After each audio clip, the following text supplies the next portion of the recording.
Alors bonjour, on va commencer. Le cours aujourd'hui est un des plus longs en fait, je vous préviens tout de suite. Ça m'a pris beaucoup de temps à le préparer et il y a beaucoup de matériel. Donc je ne sais pas si je vais arriver de terminer ou si peut-être il y aura des parties que je vais accélérer un peu. Mais il y a un point, on m'a fait remarquer qu'effectivement, les PDF de mes présentations, les documents ne sont pas encore sur le site. Donc je suis désolée, ça sera fait sans faute cette semaine, je vous promets, pour ceux qui veulent consulter les diapositives. Donc aujourd'hui, on va parler des mécanismes qui sous-tendent les processus que j'ai décrits depuis plusieurs semaines maintenant. Donc d'abord, je vous rappelle, on a parlé des processus de reprogrammation au cours du développement. Ici, c'est le cycle chez la souris. Donc les trois phases, première phase dans le zygote pour reprogrammer les deux gamètes afin de produire une cellule totipotente. Une deuxième phase qui concerne ce qu'on appelle la masse interne qui va produire l'embryon. Et ici, il y a une reprogrammation pour produire des cellules pluripotentes qui peuvent contribuer à tous les tissus de l'embryon, sauf les tissus extra-embryonnaires, en tout cas chez la souris. Donc ici, il y a une deuxième phase de reprogrammation où effectivement, il y a des changements, par exemple, au niveau de l'état du chromosome X inactif. Donc c'était une des manières de remarquer cette phase. Et puis la dernière phase, ou la troisième phase, qui est la reprogrammation dans la lignée germinale, qui est très importante aussi, parce que c'est ici que toutes les traces du passé sont effacées afin de préparer les cellules germinales, les gamètes, pour le prochain cycle de vie. Et ici, il y a aussi cette deuxième phase de changement épigénétique, de reprogrammation, qui peut être illustrée par le chromosome X inactif. Donc voilà les processus qu'on a un peu décrits lors du deuxième cours. Et pendant le premier cours et le cours de la semaine dernière, nous avons étudié les différents processus expérimentaux de reprogrammation. Donc, on a commencé avec les expériences de John Gurdon et d'autres de transfert nucléaire, où on prend le noyau d'une cellule somatique qu'on place dans un œuf énucléé, et la machinerie de l'œuf est capable de reprogrammer ce noyau somatique afin de produire encore une cellule totipotente, mais avec une efficacité moindre, évidemment, que ce qu'on voit lors du développement normal à ce stade. En tout cas, c'est une approche qui a bien marché, qui a prouvé un certain nombre de choses. Et aujourd'hui, on va discuter un tout petit peu des mécanismes qu'on commence à comprendre dans ce processus. J'ai aussi mentionné ce processus de fusion entre une cellule pluripotente, une cellule souche embryonnaire par exemple, et une cellule somatique. Et là, j'ai parlé la semaine dernière de ce qu'on appelle la dominance, où finalement la cellule souche embryonnaire, la cellule pluripotente, est capable d'imposer son programme sur le noyau de la cellule somatique. Donc ces expériences de hétérokaryons quand les deux noyaux restent à part ou de synkaryons quand les noyaux fusionnent et il y a des divisions cellulaires permettent de voir qu'il y a aussi une reprogrammation de la cellule somatique en cellule pluripotente, car à la fin de ce processus, nous arrivons avec une cellule qui ressemble tout à fait à une cellule ES. Alors, je ne vais pas parler en détail de cet aspect-là parce que j'ai réalisé que j'aurais vraiment pas eu beaucoup de temps. Par contre, lors du colloque que j'organise cette année, le 26 mai, il y a une des grandes spécialistes de ce processus, Ellen Blau, qui va venir nous parler. Donc, pour ceux d'entre vous qui sont intéressés, elle va parler certainement de ce processus et les mécanismes moléculaires. Alors, le processus de fusion et la reprogrammation qui en suit ressemble un tout petit peu au niveau de vitesse et efficacité, on va dire, à ce processus de transfert nucléaire. mais aussi au processus que j'ai décrit en détail la semaine dernière, qui est le processus de pluripotence induite, où là, on prend une cellule somatique et simplement en transfectant ou introduisant 4 facteurs, et ça peut être même moins que 4 facteurs. On a dit la semaine dernière que ce facteur MYC en fait n'est pas essentiel pour le processus et même les autres facteurs peuvent être remplacés par autre chose. Mais en tout cas, à l'époque, Yamanaka avait utilisé ces 4 facteurs qui sont des facteurs impliqués dans la pluripotence pour reprogrammer une cellule somatique en cellule pluripotente induite qui ressemble aussi à une cellule ES. Et donc aujourd'hui, je voulais parler aussi des mécanismes qu'on commence à décerner dans ce processus ici. Donc dans tous les cas, que ce soit la reprogrammation développementale ou expérimentale, j'ai beaucoup parlé de ce qu'on appelle les barrières épigénétiques. Donc au cours du développement, à partir de cet œuf fécondé, on commence à mettre en place des programmes d'expression génique et on ne peut pas se permettre de les défaire d'une division cellulaire à l'autre. Il y a des décisions prises qui sont maintenues. Et donc il s'agit là des mécanismes épigénétiques.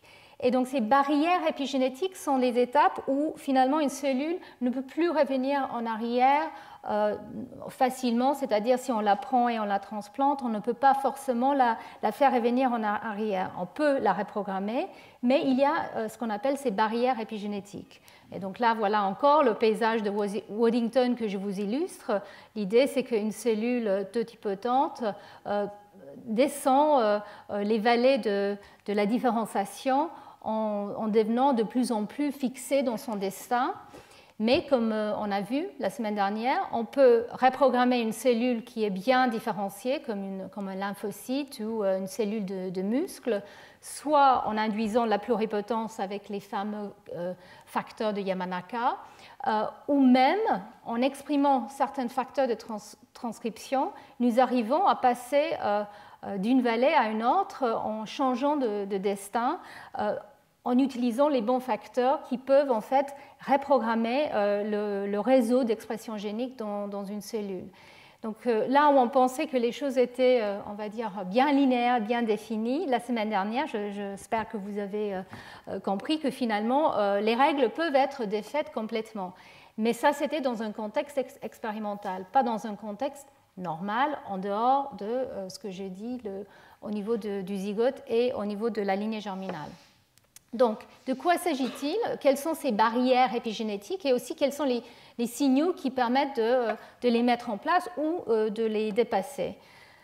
Alors, vous allez voir, ça c'est, enfin, comme tous les cours au Collège de France, nous sommes censés enseigner la recherche qui est en train d'être faite. Donc, on est vraiment là, je vais dire, aux limites des connaissances.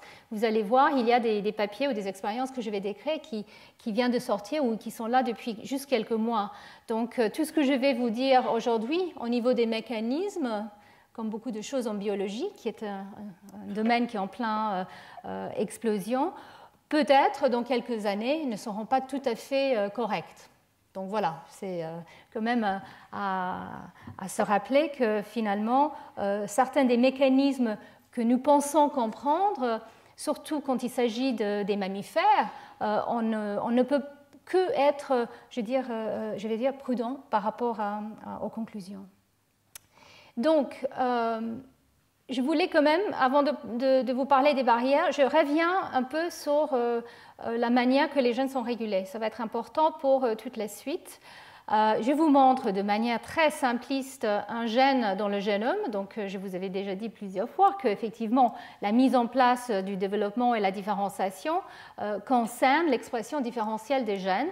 Donc, voici un gène de manière très simpliste, un peu à la manière, on va dire, des bactéries. On a une polymérase qui va transcrire ce gène et produire un ARN. Cet ARN va être traduit en protéines. Et il y a des protéines qui sont des protéines régulatrices qui vont se fixer en amont de ce qu'on appelle le promoteur, le début du gène. Ces protéines régulatrices sont responsables en fait de l'activation ou de la répression du gène. Et donc ces protéines régulatrices, on les appelle souvent des facteurs de transcription qui peuvent donc réguler les gènes. Mais contrairement à ce qui a été proposé au niveau de l'opéron LAC et les règles qui pourraient en suivre, tout ce qui est vrai pour Escherichia coli, pour une bactérie, n'est pas tout à fait vrai pour un éléphant. En fait, il s'agit quand même de certaines différences majeures entre les eucaryotes et les prokaryotes. Et ici, je vous montre de manière très visuelle de quoi il s'agit. Voilà le noyau d'une cellule avec le génome qui est empaqueté en régions très très compactées, très denses, et d'autres, donc on appelle ça l'hétérochromatine, comme vous voyez ici, ou des régions qui sont beaucoup moins denses, qui sont beaucoup plus ouvertes, l'euchromatine. Donc les gènes sont présents dans ce génome, mais ne sont pas forcément présents dans un même état. Et effectivement, il s'agit de la chromatine, qui vient du mot chroma, donc la couleur, et donc la densité qui a été vue quand on colore l'ADN du génome de cette façon-là, cytologiquement.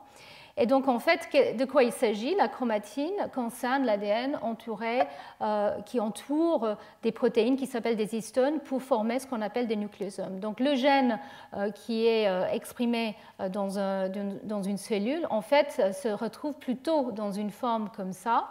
Donc, il y a des nucléosomes partout, que dans la région 5' du gène, il y a une région qui n'est pas forcément occupée par un nucléosome, et c'est là où effectivement il y a le promoteur et la polymérase qui sont présents.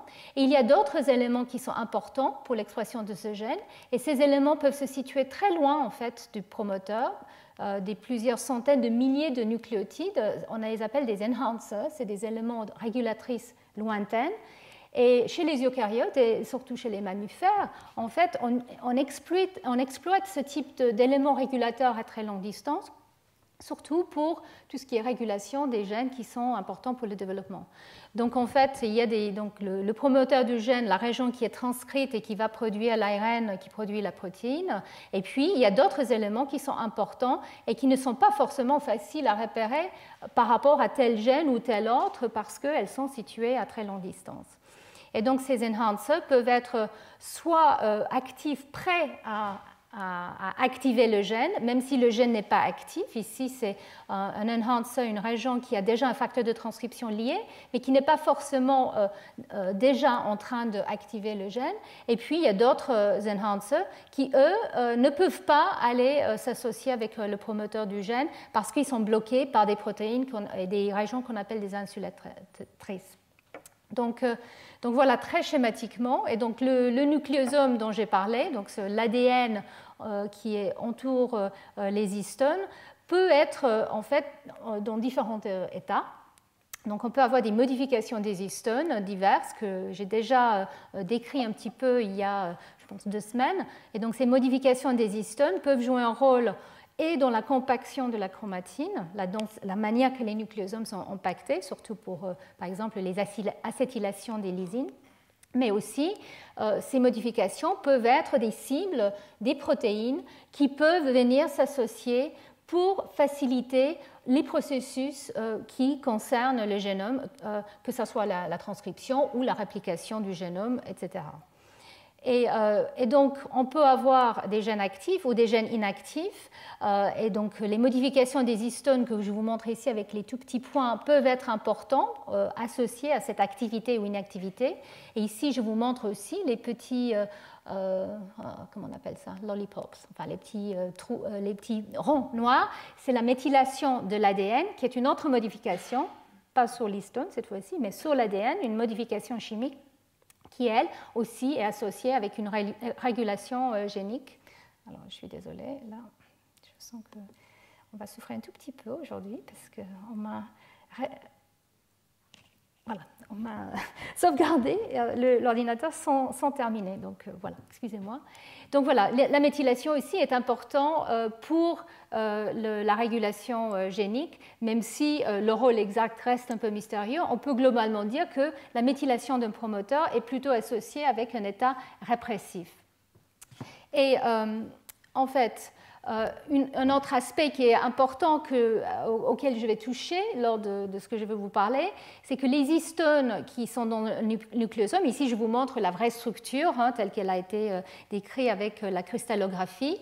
Ici, ce sont des histones, l'octamère des histones, et autour l'ADN. Et en fait, les histones peuvent venir en différentes formes, différentes versions des histones. Donc, par exemple, ici, un histone qui s'appelle macro-H2A, que je vais vous décrire plus tard. Ici, un autre, c'est H2AZ.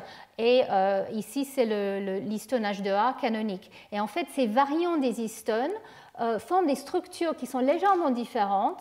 Ces structures de nucléosome sont importantes en fait pour la manière que la région va être reconnue pour être transcrite ou pas, par exemple.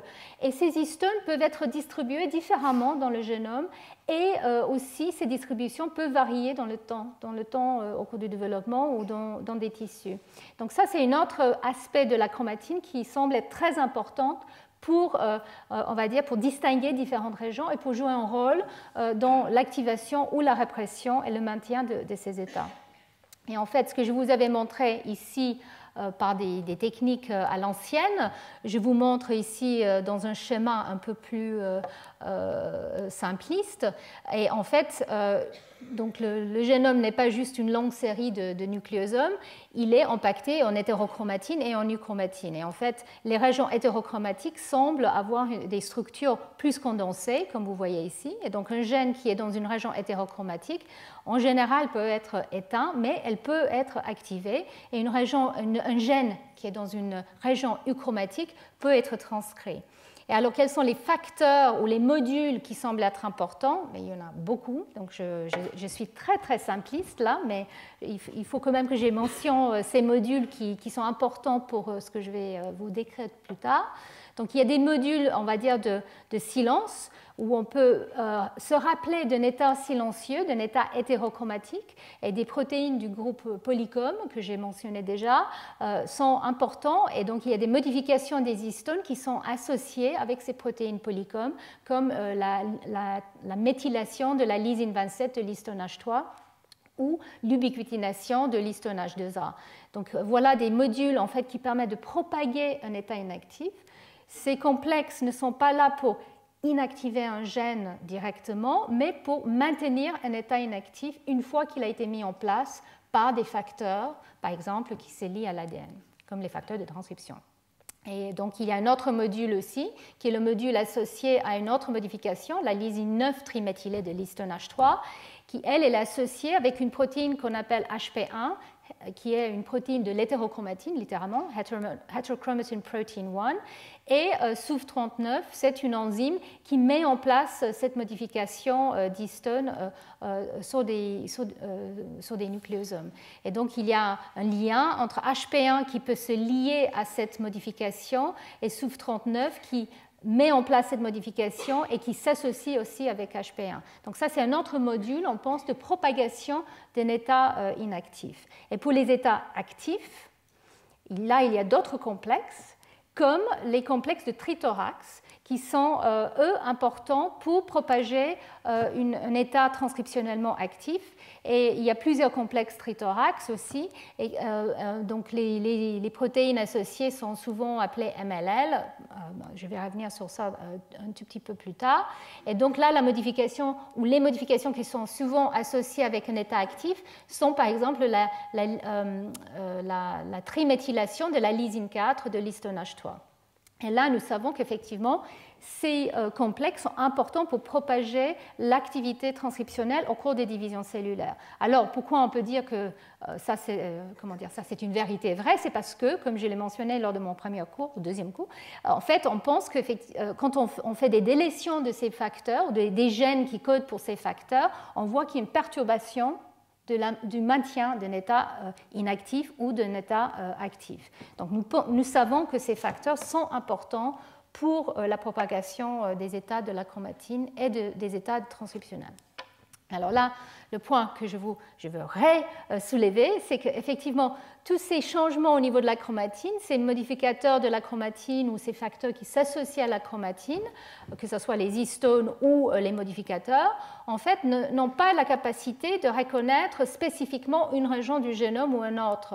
Ce qui peut reconnaître une génome ou un autre, donc une région régulatrice par exemple d'un gène, c'est les facteurs de transcription. C'est des facteurs qui peuvent se lier à la séquence de l'ADN et qui sont très souvent associés avec ce type de complexe. Donc, ils ramènent, on va dire, le bagage avec eux pour justement changer l'état chromatinien d'une région. Et ensuite, une fois que ces complexes ont été ramenés, ils peuvent rester là grâce aux facteurs et aussi aux changements chromatiniens qu'ils mettent en place. Et donc, certains des facteurs que je vais mentionner plus tard, c'est comme les facteurs de Yamanaka, c'est des facteurs, on va dire, pionniers, c'est des facteurs de transcription qui sont capables d'aller s'associer avec leur séquence dans le génome, que ce soit une région inactive ou une région active. Alors, il y a des facteurs qui sont plus ou moins pionniers. Donc, la semaine dernière, je parlais de MyOD, qui était un des facteurs qui a été découvert comme étant capable justement de transformer un fibroblast en cellule de muscle. Et donc, il y a plusieurs facteurs pionniers. Les facteurs de Yamanaka, OCT4, SOX2, NANOG, sont aussi des facteurs de pionniers qui sont peut-être un peu moins efficaces, vous allez voir, mais en tout cas qui sont capables d'aller reconnaître la séquence et puis de changer la chromatine localement. Et tout ça contribue à l'activation transcriptionnelle d'un gène qui est associé avec la signature qui est reconnue par ces facteurs. Donc, voilà mon introduction encore sur la chromatine. Donc, je veux, par rapport à ce que je vais dire maintenant sur les barrières épigénétiques, donc la chromatine est un facilitateur de certains processus comme la transcription. Donc, on ne peut pas transcrire facilement un gène quand il est dans un état totalement hétérochromatique. Donc, il faut un environnement, une structure propice à ces processus. La chromatine peut aussi être un propagateur d'un état, donc actif ou inactif, car les changements épigénétiques, comme celles qui sont mis en place par Polycomb ou Trithorax, peuvent être propagés au cours des divisions cellulaires, au cours de la réplication. Le processus qu'on comprend le mieux, ou le marque épigénétique pour lequel on connaît la manière de propager le mieux, c'est la méthylation de l'ADN. Cette marque a été découverte et donc définie, on va dire, biochimiquement et génétiquement depuis longtemps, et on sait que l'état méthylé peut être propagé au cours des divisions cellulaires, au cours de la réplication d'ADN. Quand effectivement on dilue le marque, on peut le remettre en place et on comprend très bien ce processus pour la méthylation. On le comprend moins bien pour Polycomb et Trithorax. Mais néanmoins, les données génétiques suggèrent qu'effectivement, ces facteurs sont aussi importants pour ce type de propagation au cours de la réplication. Et enfin, la chromatine peut agir, vous allez voir, comme une barrière qui empêche l'expression aberrante d'un gène ou la répression aberrante d'un gène. Et ça, c'est très important au cours du développement, comme je l'ai dit, en fait, pour qu'un gène ne change pas d'avis d'une cycle cellulaire à un autre. Donc, en fait, un état chromatinien peut empêcher ce type de changement, et c'est très important dans un contexte de préservation de l'identité cellulaire, mais c'est ces barrières-là qu'il faut surmonter. Alors, donc, pour les processus qui permettent de mettre en place ou enlever ces barrières épigénétiques, je vous remontre un nucléosome ici avec les queues d'histone. En fait, ça, c'est la même diapositive que j'ai montrée il y a 2 ou 3 semaines. Ici, vous voyez les acides aminés de ces queues de histone. Et en fait, on voit que certaines modifications qui peuvent apparaître sur ces acides aminés servent de cible pour certains types de modificateurs des histones et des complexes qui sont associés. Et on a aussi des enzymes qui peuvent enlever ces modifications, donc qui peuvent être aussi, eux, ciblés par des facteurs qui s'associent à l'ADN ou à l'ADN méthylé, et donc on peut enlever certaines modifications. Pour la méthylation de l'ADN, on le met en place avec des enzymes qui s'appellent des méthyltransférases de novo. Donc, il y en a plusieurs, 3A, 3B et 3L, qui est un cofacteur qui permet l'action de 3A et 3B. Et donc, en fait, ceci est pour mettre en place un profil de méthylation qui est dirigé par un facteur. Et puis, une fois qu'on l'a mis en place, on maintient cet état de méthylation grâce à l'enzyme de maintien, la DNMT1. Et donc, comme je l'ai dit, ceci est assez bien défini maintenant, mais on peut aussi enlever cette modification. Là, on pensait que c'était une modification totalement stable et qui ne pouvait pas être enlevée activement. Vous avez entendu, ceux qui étaient là pour le séminaire de Wolf-Reich, qu'il y a des enzymes qui sont capables, en fait, de permettre l'enlèvement de ces modifications de méthylation, et ceci en les transformant en autres modifications qui peuvent ensuite être éliminées totalement. Donc, en résumant, il y a deux types de mécanismes d'effacement des marques ou des états chromatiniens. Il y a des mécanismes qui sont passifs, où là, au cours des divisions cellulaires ou au cours de la réplication, on ne met plus en place une marque. Donc, à chaque division, on dilue. Alors, si on empêche certains facteurs, par exemple, qui sont associés à la méthylation de l'ADN, ou les enzymes qui sont là pour reconnaître l'état hémiméthylé, du coup, on va perdre la méthylation petit à petit au cours des divisions cellulaires. Donc, c'est ça qu'on appelle les processus passifs. Et on peut envisager aussi pour Polycom ou pour HP1 des processus similaires. Alors, il y a des protéines qui sont importantes au cours de la réplication, justement, qui jouent un rôle clé pour recruter ce type d'enzyme, comme DNMT1. Et donc, ce type de protéine peut aussi être éteint transcriptionnellement dans un état à un autre. Vous allez voir que dans la lignée germinale, c'est le cas. Et donc, du coup, si on n'arrive plus à recruter ces enzymes, du coup, on perd la méthylation. Donc ça, c'est les processus passifs. Et les processus actifs sont, par exemple, des histones désacétylases qui viennent enlever une acétylation activement. Il peut y avoir, comme je l'ai dit, aussi des enzymes têtes qui viennent réverser la méthylation de la cytosine en 5-hydroxyméthylcytosine, et donc qui peut suivre à une perte de cette marque. Et il y a des déméthylases qui vont enlever la méthylation de certaines marques des histones, comme H3K9 triméthylé peut être enlevé par certaines enzymes, H3K27 triméthylé aussi. Et donc, on appelle ça des processus actifs, mais qui doivent être dirigés quand même vers une région. Et donc, comment ces activités sont dirigées à une région ou à une autre? Encore une fois, ça doit être via des facteurs qui sont liés à l'ADN, mais aussi dans un contexte chromatinien. Et un point qui est très important, c'est qu'aussi, on peut avoir ce qu'on appelle le remodelage de la chromatine. Donc, il y a des enzymes qui utilisent l'énergie justement pour remodeler la structure de la chromatine au niveau des nucléosomes. On peut aussi avoir un échange d'histones où en fait on enlève les histones qui sont présents et on rajoute d'autres. Et donc tout ça peut se faire sans avoir une réplication ou une division cellulaire. Et donc tout ça, c'était en préparation pour ce que je vais vous dire maintenant, qui est qu'effectivement, au cours du développement, on exploite ce type de système. Je vous ai déjà montré cette diapositive qui montre le développement normal de la souris.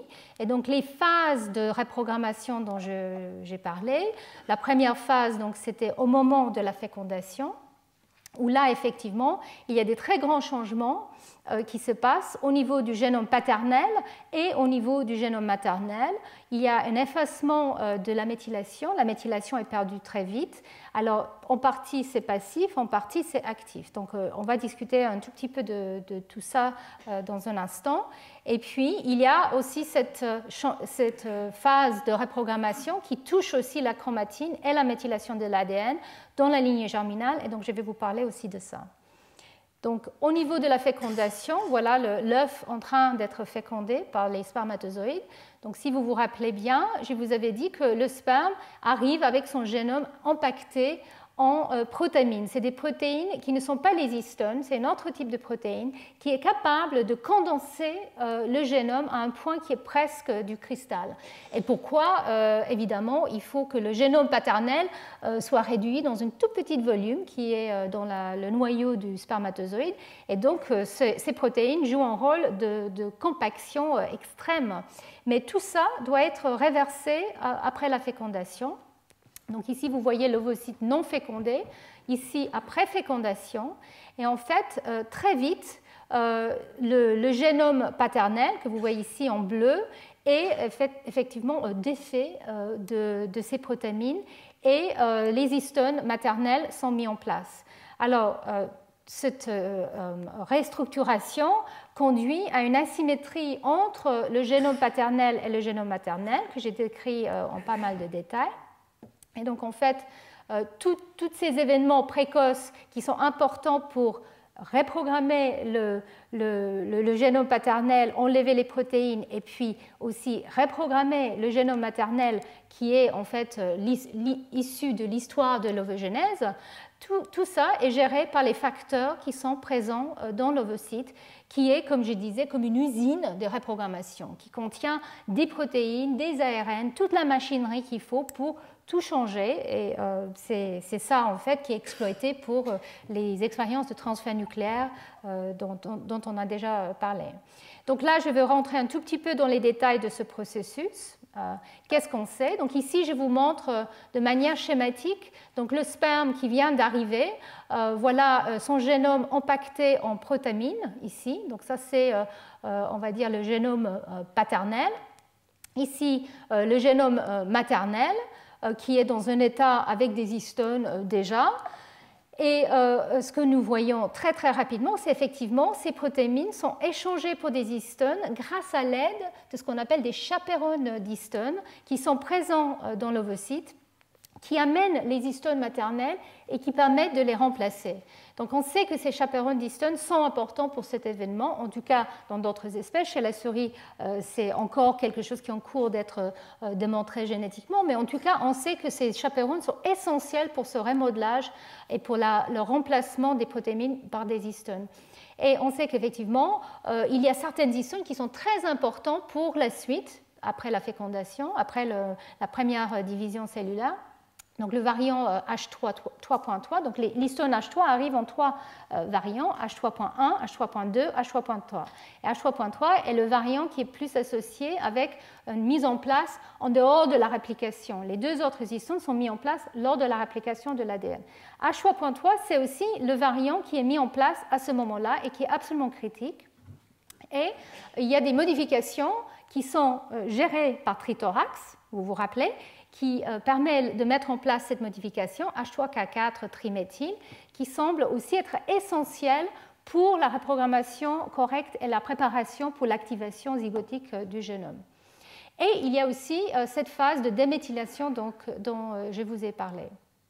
Donc, j'ai mentionné déjà lors de mon cours sur le développement que nous savons, grâce à la génétique, que quand on enlève certains facteurs Trithorax, nous ne pouvons pas voir une acquisition de cette modification et que ceci conduit à une activation du génome parental aberrant. Donc nous savons que cette complexe est absolument essentielle pour cet aspect-là qui est important pour que les gènes soient activés correctement. Alors, est-ce que c'est le seul facteur? Clairement pas. Comme j'ai dit, il y a toute une usine qui est présente. Le problème ici, j'ai oublié de le dire, ici et pour la lignée germinale, d'ailleurs pour tout ce qui est reprogrammation normale au cours de la vie d'un individu, au cours de l'embryogenèse, est le nombre de cellules. Donc nous ne pouvons pas faire des cartes de la chromatine aussi facilement avec ce type de matériel que nous pouvons faire par exemple avec les cellules ES ou les cellules pluripotentes induites. Donc c'est difficile de savoir à quel point telle ou telle modification, tel ou tel changement chromatinien est important, mais ce qu'on peut dire, c'est qu'effectivement, ce changement, cette modification-là, qui est associée à l'activité transcriptionnelle, est absolument essentielle pour le développement normal. Et alors, je vous avais parlé des variants d'histone, et effectivement, il y a tout un pool de variants d'histone présents dans l'ovocyte, y compris deux qui très récemment ont été décrits, qui s'appellent TH2A et TH2B. Et il a été montré qu'effectivement, ces deux histones sont absolument essentielles pour l'activation du génome paternel. En fait, il s'associe au génome paternel et il permet l'activation correcte. Et en absence de ces deux variants, on voit qu'il n'y a pas la capacité de méthyler H3K4 au niveau du génome paternel, mais ceci est peut-être dû au fait qu'en fait, il n'y a même pas d'incorporation correcte des histones maternelles, donc on n'a pas pu distinguer encore entre ces deux hypothèses. Mais l'autre chose qui est affectée par ces variants d'histones est aussi le processus de déméthylation. Là, il n'y a pas une déméthylation correcte du génome paternel en absence de ces deux variants. Donc ces variants sont absolument essentiels aussi, il semble, pour la préparation du génome paternel pour la suite du développement. Et dans ce cas-ci, ces variants semblent être aussi importants pour la reprogrammation. Dans un papier récent, il a été montré qu'effectivement, la présence de ces variants, qui ne sont pas normalement présents dans les cellules somatiques, mais quand on les active ou on surexprime, on arrive à mieux reprogrammer les cellules somatiques. Comme si effectivement le processus de pluripotence induite peut être facilité si on ramène une partie de la machinerie, on va dire, de l'ovocyte, si on permet une cellule somatique de les exprimer, on voit qu'il y a une reprogrammation qui est plus efficace, même si on ne comprend pas exactement comment ce processus a lieu. Donc, tout ça se passe au niveau de l'œuf fécondé. En fait, tout ça se passe avant qu'il y ait une réplication du génome. Ici, je vous parle de ce qu'on appelle la réchromatinisation du génome paternel. Donc ici, vous voyez le génome paternel, ici le génome maternel, après cet échange des protamines pour des histones. Alors, il a été montré récemment, très récemment même, que ces facteurs de reprogrammation, une fois que les noyaux maternels et paternels, les pronoyaux se font, en fait, la plupart de cette activité se retrouve justement dans le pronoyau mâle. Alors ça, c'est très intéressant. On ne sait pas comment, finalement, le pronoyau mâle récupère, on va dire, une grosse partie de l'activité qu'il faut, mais en tout cas, il le fait, parce qu'il a été montré qu'effectivement, en absence du pronoyau mâle, si les expériences de clonage sont faites à ce stade-là, plutôt que dans des ovocytes non fécondés, en absence du pronoyau mâle, on n'a quasiment pas de reprogrammation correcte. Donc c'est le pronoyau mâle qui récupère les facteurs qu'il lui faut. Et donc là, ce qui se passe très rapidement, c'est le premier cycle de réplication où les deux génomes vont commencer à être répliqués pour former à partir d'une cellule deux cellules. Donc c'est le tout début. Mais là, déjà, il y a des très grandes différences. Le génome paternel, comme je l'ai dit, il est impacté très différemment du génome maternel au niveau des marques des histones, par exemple. Au niveau de la méthylation, nous avons déjà commencé à perdre la méthylation, peut-être en partie par une activité tête, mais comme je pense que vous avez vu lors du séminaire de Wolfreich, c'est encore quelque chose qui est assez ouvert à spéculation et assez controversé. Alors, il y a un changement, en tout cas, d'état de méthylation de 5-méthylcytosine à 5-hydroxyméthylcytosine. Et ensuite, il y a une perte de la méthylation qui est passive. Mais à ce stade-là, clairement, il y a le facteur TET3 qui est présent, qui pourrait jouer ce rôle de transformation de la 5-méthylcytosine en 5-hydroxyméthylcytosine. Par contre, le génome maternel, il ne subit pas ce changement. En fait, il est protégé par une protéine qui s'appelle STELA. Et STELA se fixe à l'ADN et empêche cette perte de méthylation. Alors, comment exactement STELA agit, ça aussi, ce n'est pas connu, mais en tout cas, c'est clair que le génome maternel n'agit pas ou ne réagit pas de la même façon que le génome paternel à ce stade-là. Mais ensuite, petit à petit, il y a aussi une perte de méthylation du génome maternel. Donc en fait, il y a des régions qui sont protégées de tout ça, et donc j'ai mentionné ça lors de mon deuxième cours. Donc STELA, qui, comme je l'ai dit, empêche la perte de méthylation du génome maternel, et aussi certains gènes qui sont soumis à l'empreinte dans le génome paternel. Donc il y a certaines régions du génome paternel qui sont quand même protégées par STELA, mais la plupart de STELA s'associe avec le génome maternel. On pense que la méthylation de l'histone H3K9 est responsable de ce recrutement. par Stella et en fait empêche l'activité de TET3. Donc ça, c'est des papiers qui ont été publiés récemment qui suggèrent un mécanisme pour cette action de Stella de protectrice. Alors, les régions qui sont soumises à l'empreinte doivent être protégées, que ce soit sur le génome maternel ou paternel, au cours de ces premières phases.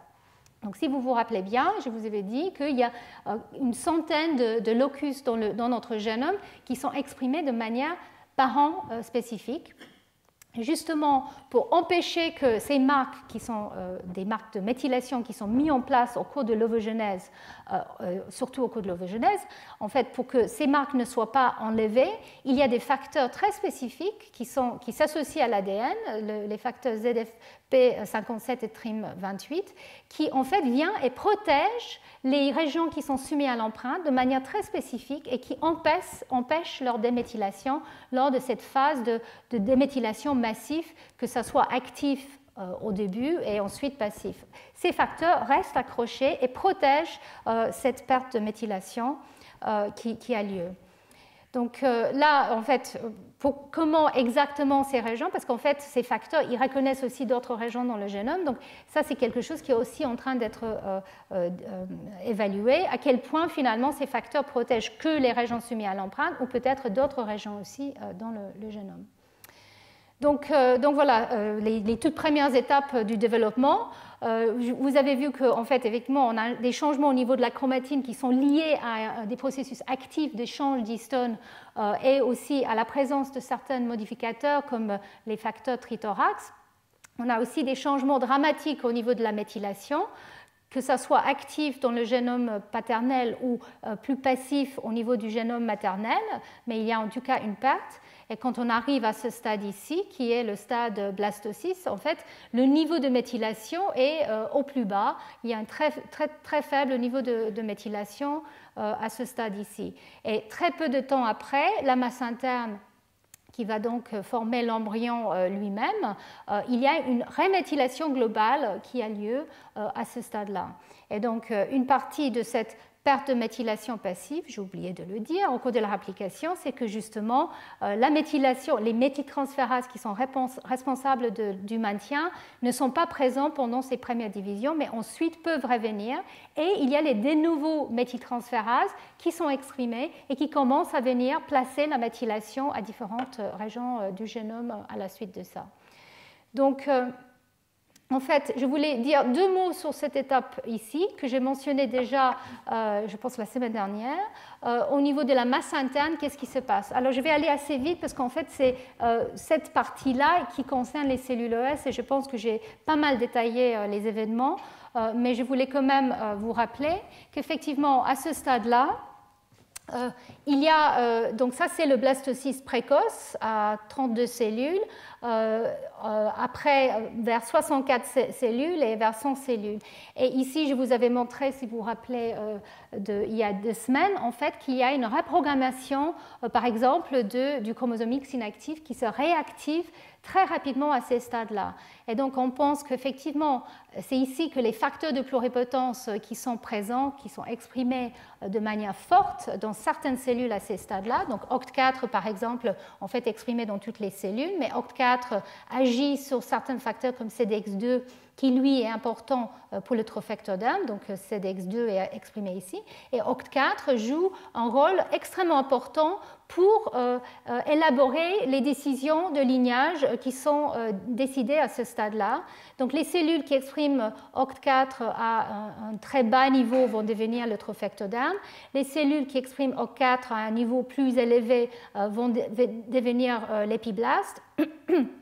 Et les cellules qui expriment un niveau encore plus élevé sont l'endoderme primitif qui est montré ici. Donc en fait, ces jeux entre les OCT4 et différents facteurs et des voies de signalisation permet de mettre en place ces voies ici. Alors au niveau de l'état chromatinien et de la méthylation de l'ADN, nous savons qu'effectivement, il y a cette déméthylation assez globale qu'on retrouve justement dans l'épiblaste. Alors qu'est-ce qui se se passe au niveau de l'endoderme primitif et au niveau du trophectoderme à ce stade-là, en fait, il y a très peu de choses qui sont connues parce que pour accéder à ces cellules, avoir l'information précise, comme vous voyez, il faut aller chercher ces cellules quasiment une par une. Et là, Wolf-Reich, effectivement, avec ses approches de simples cellules, va peut-être pouvoir nous dire des choses dans 1 ou 2 ans, mais en tout cas, pour le moment, on a très peu d'informations. On se base surtout sur l'immunofluorescence qui détecte donc des marques de manière globale dans le noyau, mais qui ne nous dit pas forcément la précision de l'état méthylé, par exemple de l'ADN. En tout cas, il y a un état globalement hémiméthylé qui ensuite est remis en place, comme je l'ai dit, au moment de l'implantation. Donc ici, nous arrivons à un stade où les cellules en rouge, qui sont les cellules qui vont former l'épiblaste, sont pluripotentes. À partir de ces cellules, je vous avais dit qu'on peut créer donc des cellules OS si on les met en culture. Alors, au cours du développement, cette étape pluripotente, en fait, elle est très rapidement perdue. Donc, en fait, ça a été montré ou étudié de manière très précise récemment en utilisant des systèmes d'étiquetage des cellules qui peuvent exprimer, par exemple, OCT4 ou NANOG, et en regardant à quel stade, en fait, l'expression d'OCT4 peut ramener une cellule dans un état pluripotente. Et en fait, il a été montré que l'état de pluripotence, elle est perdu environ vers jour 8 de développement. Et donc, comment cet état pluripotente est perdu? Donc, il y a un schéma ici que je vous montre parce que ça va être important pour la suite quand on va parler de la pluripotence induite. On pense qu'effectivement, les facteurs de pluripotence sont réprimés petit à petit. Et cette répression des facteurs, cette disparition des facteurs fait que, effectivement, les régions qui sont liées, que ce soit les gènes de pluripotence eux-mêmes, parce que comme vous vous rappelez, ces facteurs de pluripotence font partie d'un réseau autorénouvelant, donc les facteurs se régulent eux-mêmes et se régulent entre eux. Et donc, en fait, si on commence à perdre ces facteurs, les gènes de pluripotence eux-mêmes commencent à devenir réprimés. Et en fait, en l'absence de leur liaison avec ces facteurs, il est pensé qu'effectivement, la méthylation qui est en train de revenir, comme je vous avais dit à ce stade, la vague de méthylation qui arrive, peut venir et peut agir au niveau de ces régions-là. Donc on pense que la méthylation de l'ADN associée avec d'autres changements chromatiniens fait que les régions qui étaient ciblées par ces facteurs de pluripotence et les facteurs, les gènes eux-mêmes, de OCT4, SOX2, etc., devient éteint. Et donc, en fait, on n'arrive plus à générer cet état qui peut contribuer à tout type cellulaire. Donc, entre, on va dire, jour 3,5 et jour 7,5, 8, en fait, il y a une perte de cette pluripotence au cours du développement, sauf dans la lignée germinale ou dans les cellules qui vont former la lignée germinale. Et là, en effet, le facteur OCT4 en particulier reste exprimé. Donc OCT4, après, en fait, je vais revenir ici. En fait, OCT4 est très fortement exprimé au stade précoce de l'embryon, devient très fortement exprimé dans la masse interne, comme je le dis, et ensuite est assez rapidement dérégulé ou, comment dire ça, oui, éteint au cours du développement. Comme vous voyez ici, OCT4 est éteint entre ce stade-là, 6,5 et 8,5, sauf dans les cellules qui vont former la lignée germinale, où là, il continue à être exprimé. Et en fait, vous vous rappelez que j'ai dit au départ qu'en fait, il y a des gènes qui ont des éléments régulateurs à longue distance. En fait, OCT4, il a des enhancers qui sont différents. Il a plusieurs enhancers qui sont utilisés à différents stades du développement. Et donc, justement, on pense que pour le stade de lignée germinale, il utilise un autre élément régulateur pour permettre de maintenir cette expression à ce stade-là précisément. Donc, ici, on arrive à ce stade de reprogrammation dans la lignée germinale. Donc, dans la lignée germinale, dans les quelques cellules qui vont former la lignée germinale, il est impératif de recommencer cette phase de reprogrammation pour au moins 2 raisons majeures. Une, c'est qu'il y a des erreurs de méthylation, par exemple, d'ADN et d'autres modifications, que ce soit au niveau des histones, qui peuvent arriver au cours de la vie de l'individu et même qui ne sont pas forcément effacés au moment de la reprogrammation zygotique. Mais à ce stade-là, quasiment tout est reprogrammé. C'est-à-dire on efface tout, il n'y a plus d'histoire ou quasiment plus d'histoire. Donc il n'y a pas des erreurs. Et en plus, les empreintes qui sont spécifiques à un mâle ou une femelle, les empreintes qui viennent des parents doivent être effacées pour que les nouveaux empreintes soient établies. Donc si c'est un mâle, l'empreinte mâle, si c'est une femelle, l'empreinte femelle doit être rétablie. Donc avant de rétablir ces marques épigénétiques, cette méthylation au niveau des gènes soumis à l'empreinte, il faut d'abord effacer ce qui était présent de nos parents. Donc voilà, pour ces raisons-là, effectivement, on pense que c'est très important de bien reprogrammer l'épigénome des cellules germinales. Donc en fait, les cellules germinales ou progénitrices germinales sont des cellules unipotentes. Ce ne sont pas des cellules pluripotentes, contrairement aux cellules de la masse interne. En fait, elles vont former les gamètes. Donc on peut les appeler unipotentes. Mais elles ont beaucoup des caractéristiques des cellules pluripotentes lors de leur mise en place. Donc j'avais déjà montré cette diapositive lors de mon cours sur le développement, mais je reviens là-dessus pour vous expliquer un tout petit peu plus comment les choses se passent. Donc les cellules primordiales qui vont former la lignée germinale, c'est une toute petite nombre de cellules qui sont présentes au stade 5,5-6, et c'est les cellules qui sont en fait dans l'épiblaste, qui est, en fait vous ne voyez pas la couleur bien, mais ça c'est en rose, c'est l'épiblaste, c'est ça qui va former l'embryon, et qui sont juxtaposées à une partie des tissus extra-embryonnaires, donc c'est l'ectoderme extra-embryonnaire, et donc c'est à cette juxtaposition que des cellules de l'épiblaste qui ont en fait été programmées pour devenir des cellules somatiques. Donc ces cellules-là, elles ont déjà inactivé leur chromosome X, il y a déjà une méthylation de l'ADN qui a été mise en place globalement, elles ont déjà réprimé un certain nombre de gènes pluripotentes, sauf OCT4, comme je l'ai dit. Donc OCT4 est encore présent dans ces cellules à ce stade-là, enfin toutes les cellules à ce stade-là, mais très fortement dans les cellules PGC. Et en fait, donc ces cellules, elles étaient parties pour devenir des cellules somatiques. Mais à cause de leur position et de la signalisation qu'il y a ici entre l'épiblaste et l'ectoderme extra-embryonnaire, il y a une activation d'un gène clé, BLIMP1, qui est un facteur de transcription aussi, c'est un répresseur en fait. Et ce facteur, en fait, est absolument essentiel pour spécifier ces cellules pour devenir des cellules germinales. Et donc, on sait que si on enlève ce gène BLIMP1, en fait, on ne peut pas créer les lignées germinales. En fait, on continue sur le programme somatique. Et donc, BLIMP1 est absolument essentiel pour cette décision, cette spécification.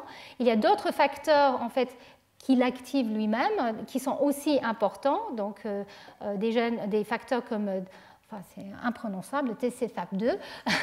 Et aussi, il y a une autre protéine, PERDEN14, qui est aussi une protéine qu'on trouve dans les cellules souches embryonnaires, qui semble être important là pour la pluripotence, pas pour la spécification, mais pour l'état, on va dire, capable de former tout, même si on devient unipotente, comme je l'ai dit. Donc pendant cette période ici, qui est la période en fait, vous allez voir, où les cellules primordiales de la lignée germinale vont migrer dans la crête germinale, en fait, il y a une reprogrammation qui a lieu en deux phases, où on réprime le programme somatique. Ça, c'est la première phase très importante. Donc on élimine tout ce qui a été fait avant, on enlève le programme somatique, et on commence à réexprimer les facteurs de pluripotence en plus de OCT4, on réactive le X inactif et on déméthyle l'ADN et on efface les empreintes. Et là, on arrive à ce qu'on appelle effectivement un état quasiment pluripotent, mais qui est capable d'aller former les gamètes par la suite. Donc ici, je vous montre, c'est les diapositives d'Azim Sourani, qui va aussi venir à notre colloque le 26 mai. Donc, si vous voulez l'entendre présenter ses travaux, il faut venir. Et donc, en fait, voilà, on voit la migration de ces toutes petites nombres de cellules. Donc, vous voyez, c'est tellement peu d'aller travailler sur ces cellules-là est quasiment impossible, sauf si on est très talentueux, comme quelqu'un comme Azim Sourani et quelques autres chercheurs dans le monde qui savent maintenant aller isoler ces cellules-là. Il y a aussi des manières maintenant de les créer in vitro, même si on n'est pas tout à fait certain que le processus in vitro à partir d'une cellule S est tout à fait pareil. Mais en tout cas, voilà, on arrive maintenant à avoir des systèmes in vitro, mais pour vraiment étudier le processus, il faut faire in vivo. Donc effectivement, comme pour l'embryon tout à l'heure, on n'a pas beaucoup d'informations, mais on commence à avoir quand même quelques informations parce que ces cellules-là, on peut les marquer spécifiquement avec certains marqueurs et ensuite les sortir et les trier et puis regarder de manière plus précise qu'est-ce qui se passe. Donc on pense qu'effectivement, il y a deux phases de reprogrammation. Cette première phase qui est en fait l'effacement du programme somatique, et on voit associer à ça une perte de cette modification H3K9 diméthyle que j'ai mentionné tout au début, qui est associée avec en fait une perte de la méthyltransférase qui est responsable pour mettre en place cette marque, ou une des protéines qui est important pour mettre en place cette marque.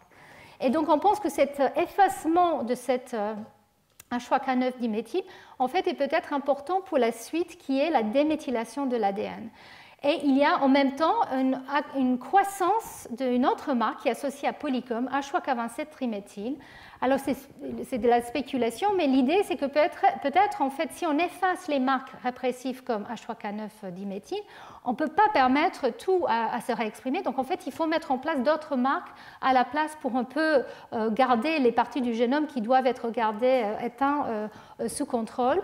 En attendant, après la phase de migration, cette deuxième et peut-être plus importante phase de reprogrammation, où là, effectivement, on fait une déméthylation globale du génome, on perd même l'H3K27 triméthyle, et c'est là où on réactive le X et on efface les empreintes.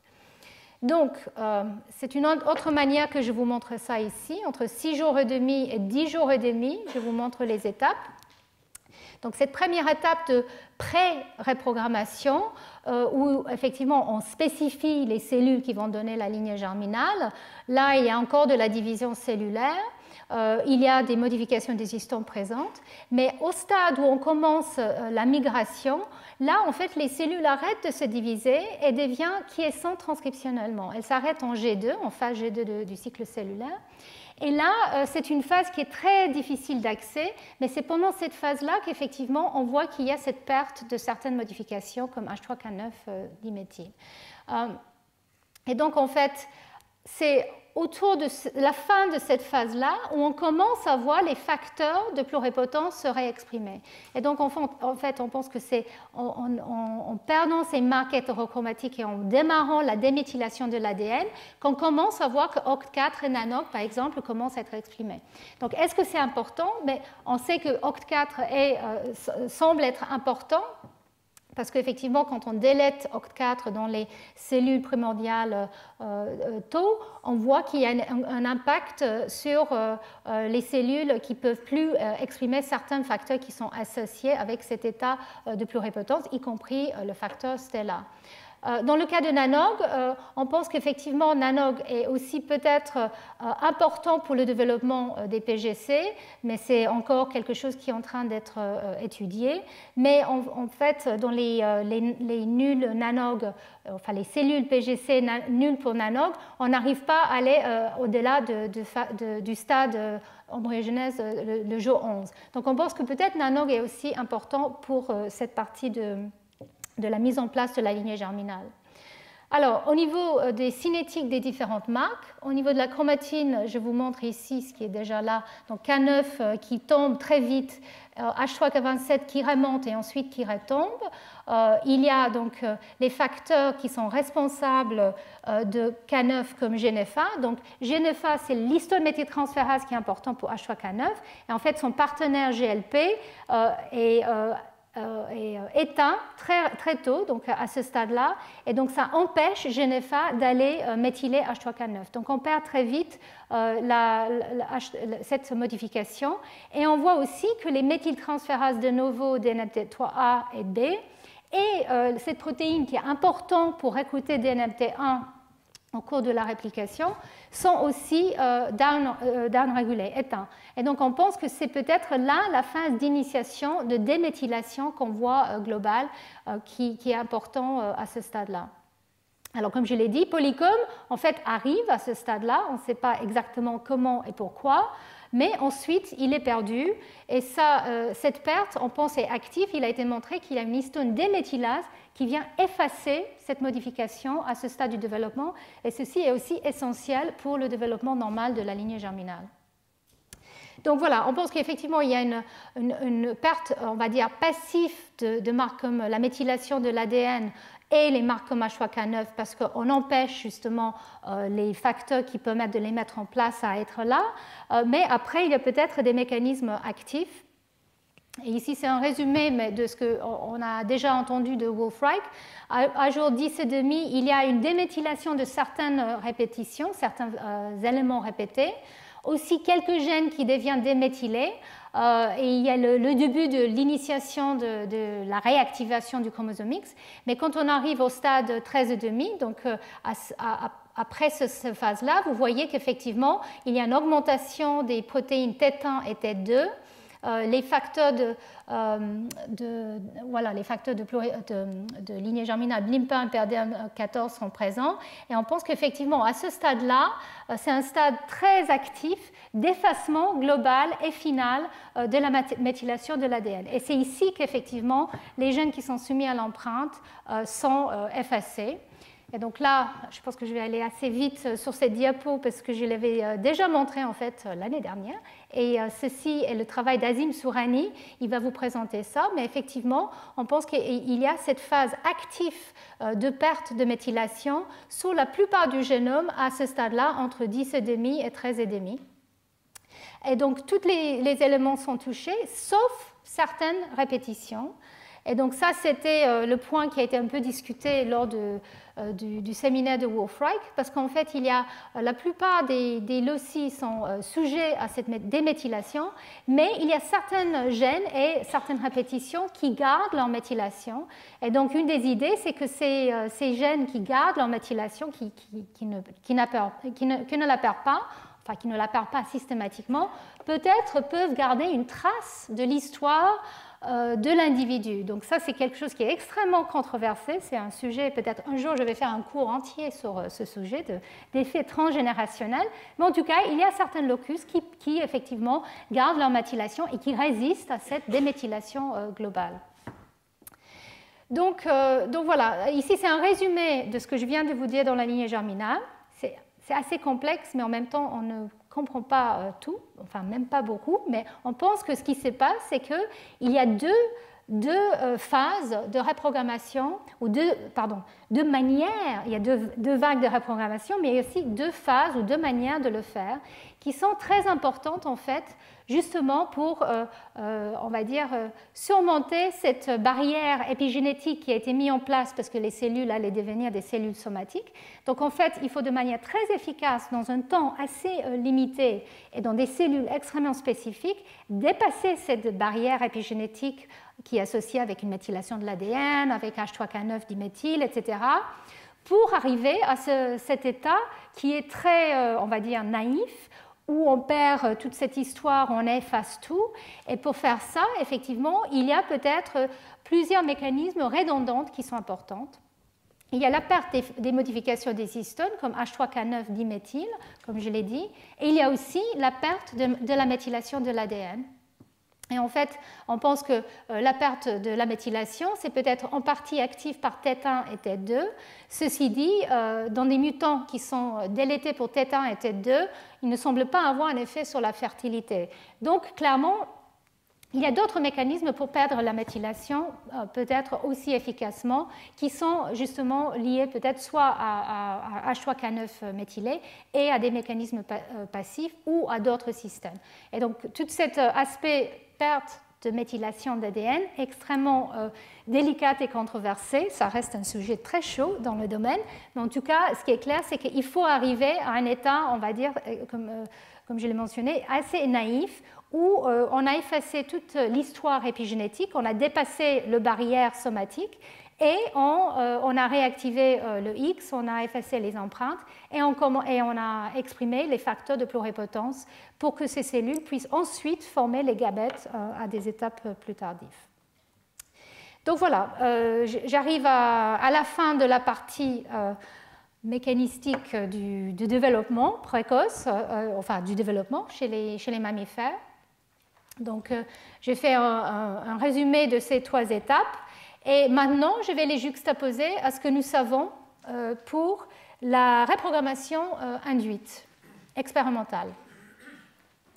Donc, pour certains aspects, je vais aller assez vite, mais pour la première phase, pour la première approche, qui est le clonage ou le transfert nucléaire d'une cellule dans un ovocyte, clairement, vu qu'on utilise un ovocyte pour reprogrammer, on peut imaginer que les étapes ressemblent beaucoup aux étapes développementales qui ont lieu après fécondation.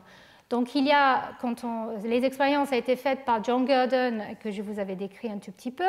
Il y a une suppression rapide des gènes somatiques, mais pas toujours, et pas très efficacement, et une activation de différents gènes dans le noyau somatique, y compris certains gènes de la pluripotence.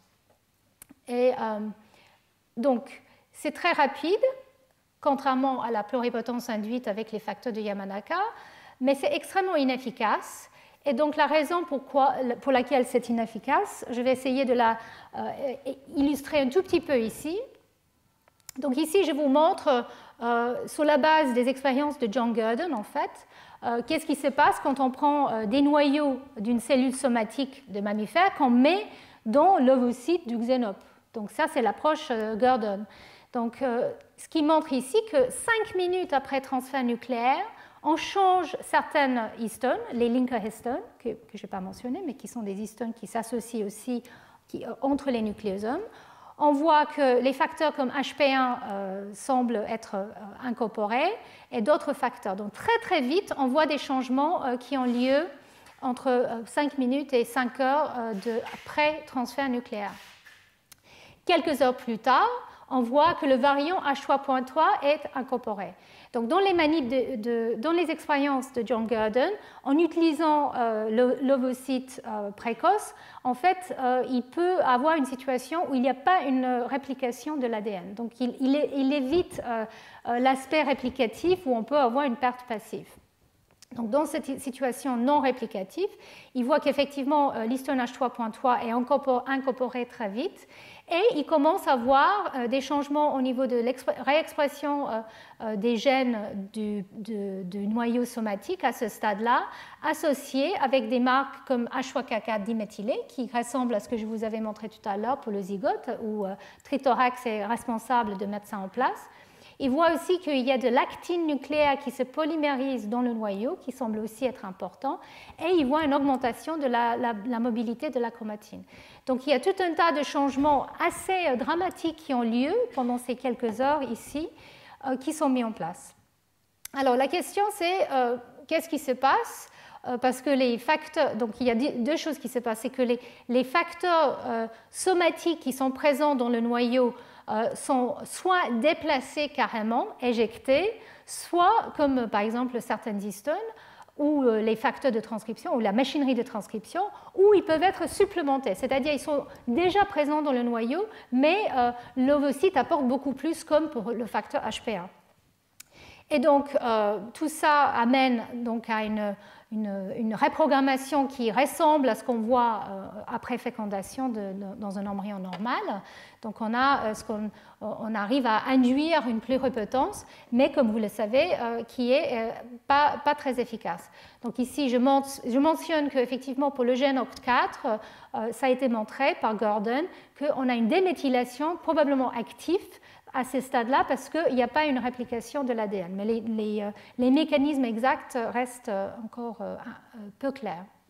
Donc ça, très rapidement, c'est les expériences de Gurdon qui montrent qu'effectivement, il y a plusieurs choses qui peuvent aller mal quand on fait ce type de transfert nucléaire. En fait, les gènes somatiques, par exemple, de noyau d'un muscle, peuvent ne pas être éteints correctement, peuvent propager leur expression malgré la reprogrammation.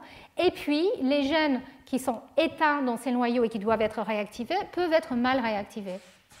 Et donc, ce que Gordon a montré, c'est encore une fois avec un variant d'histone, H3.3, ce variant d'histone qui est remis en place massivement après le clonage, après le transfert nucléaire, il a montré que c'est ce variant-là qui porte cette mémoire aberrante, en fait, qui permet que les gènes du muscle continuent à être exprimés de manière anormale et qui fait qu'effectivement, qui font que, effectivement, dans des parties du noyau, dans des parties de l'embryon où normalement il n'y a pas de muscle, on a une expression des gènes du muscle qui est incorrecte. Et donc, ce qu'il a fait, c'est de muter cette histone, cette variante d'histone, et voir quel était l'impact. Et effectivement, là, il n'y a plus d'erreur. Il y a très peu de cellules qui expriment justement, d'embryons qui expriment ces gènes musculaires quand on élimine les fonctions de cette variante d'histone. Donc ça veut dire qu'effectivement, c'est la chromatine qui porte cette mémoire aberrante et c'est les variants qui viennent de l'œuf, en fait, qui permet de propager un état actif du noyau somatique. Donc, tout ça pour dire, donc il y a beaucoup d'expériences que John et d'autres ont fait, tout ça pour dire qu'effectivement, on pense que la chromatine qui vient de noyau somatique n'est pas appropriée pour faire un embryon. Elle vient avec sa propre bagage et justement avec des signatures qui font que la machinerie de l'œuf, qui est là en fait pour gérer surtout le génome d'un sperme et pas le génome d'une cellule somatique. Et donc en fait, effectivement, on a une efficacité quand on prend un noyau d'une cellule spécialisée de 1%, tandis que quand on prend un sperme et un œuf, on a une efficacité de quasiment 100%. Donc, je voulais mentionner un exemple qui illustre ça. En fait, je travaille sur l'inactivation du X, mais j'ai réalisé en préparant mes cours que finalement, peut-être je suis biaisée, mais c'est un exemple magnifique qui montre comment les choses peuvent se passer mal, cette fois-ci dans un contexte des mammifères, dans une expérience de clonage. Comment épigénétiquement les choses peuvent aller mal. Et donc, il y a plusieurs années, en collaboration avec le laboratoire de Azim Surani, nous avons justement fait des expériences de transfert nucléaire chez la souris. On a pris des cellules somatiques, des cellules de fibroblastes, et qu'on a mis donc dans l'œuf de la souris, et on a regardé l'état de l'inactivation du X au cours des embryons qu'on générait après ce type de transfert nucléaire. Donc ici, vous voyez les embryons à différents stades après transfert nucléaire. Donc c'est le stade 4 cellules, 8 cellules, morule. Donc ici, vous voyez l'embryon entier, ici juste un noyau pour vous montrer ce qui se passe. Et ici, c'est le contrôle. Ici, c'est la situation normale d'un embryon qui se développe normalement. Donc, si vous vous rappelez, au cours du développement normal, dans un embryon femelle, le X paternel va toujours s'inactiver. Donc, on a cet ARN XIS qui s'exprime très tôt, décore le chromosome et déclenche l'inactivation. On ne voit jamais de domaine de XIS dans un embryon femelle. C'est toujours le X paternel qui va le faire. Le X maternel ne fait rien à ce stade-là. Donc ici, vous voyez la situation normale. Et quand on fait cette expérience avec une cellule somatique, ce qu'on voit, c'est quelque chose de totalement anormal. On voit au stade 4 cellules que l'ARN XIS ne s'exprime pas encore tout à fait comme il faut, mais il commence un peu. Mais au stade 8 cellules, au lieu de voir un domaine de XIS, on en voit deux. Et au stade morule, ça continue.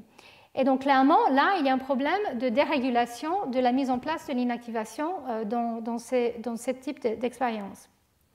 Donc, ce qu'on a pu montrer, c'est que le X qui était inactif avant, c'est-à-dire dans la cellule somatique, il serait inactif lors de cette expérience de clonage, de transfert nucléaire.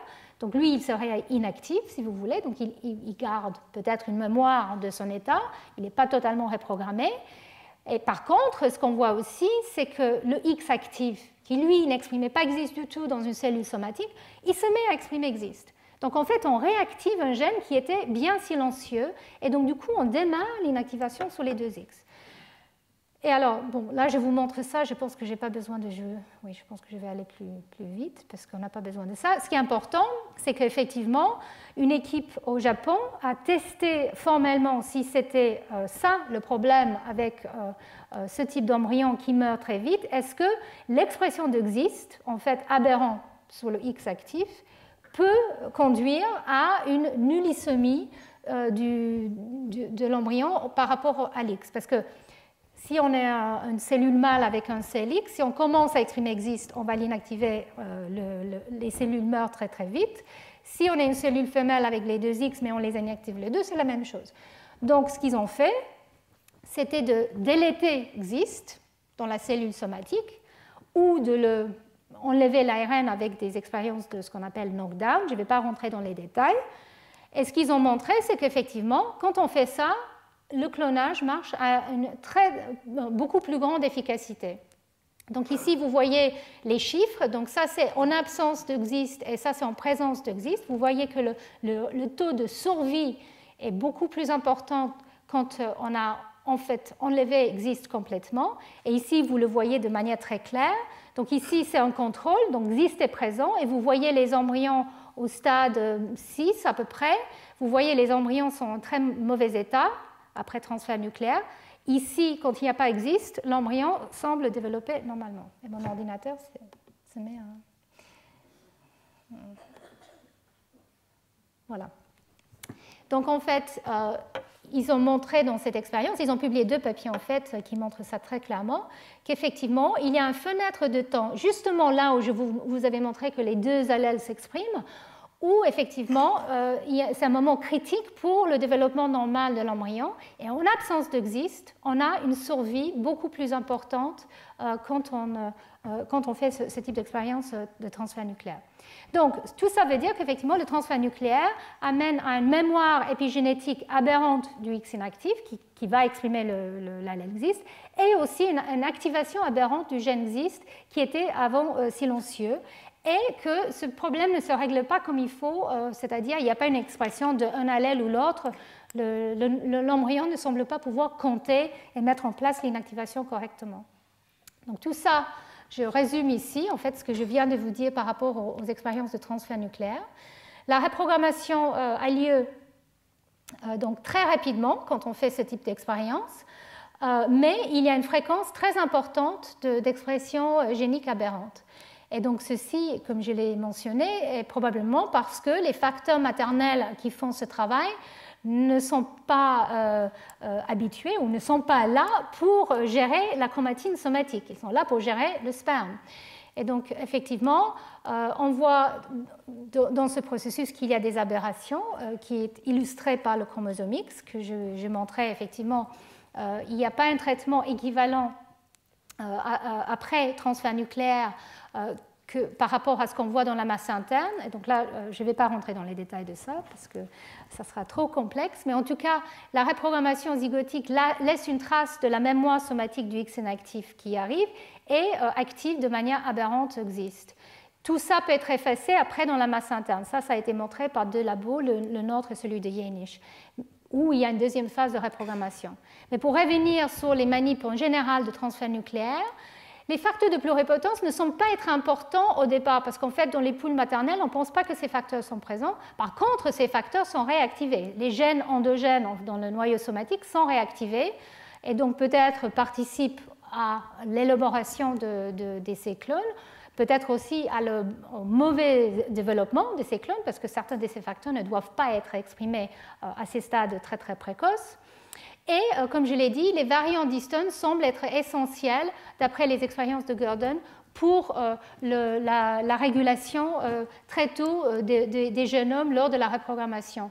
Et donc on pense qu'effectivement, la présence aberrante de certains de ces variants fait qu'il n'y a pas un développement normal. Donc que ça soit au niveau des signaux comme XIST ou que ça soit au niveau de la chromatine, clairement, dans un embryon, dans un œuf qui reprogramme un noyau la chromatine de noyau, les choses ne se passent pas comme dans une situation de fécondation normale entre un sperme et un ovocyte.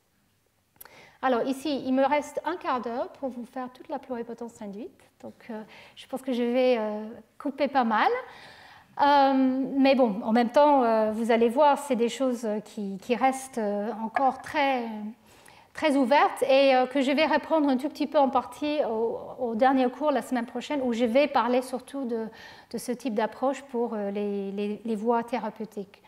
Donc, effectivement, quand on utilise les 4 facteurs Yamanaka, on a une efficacité beaucoup moindre de reprogrammation.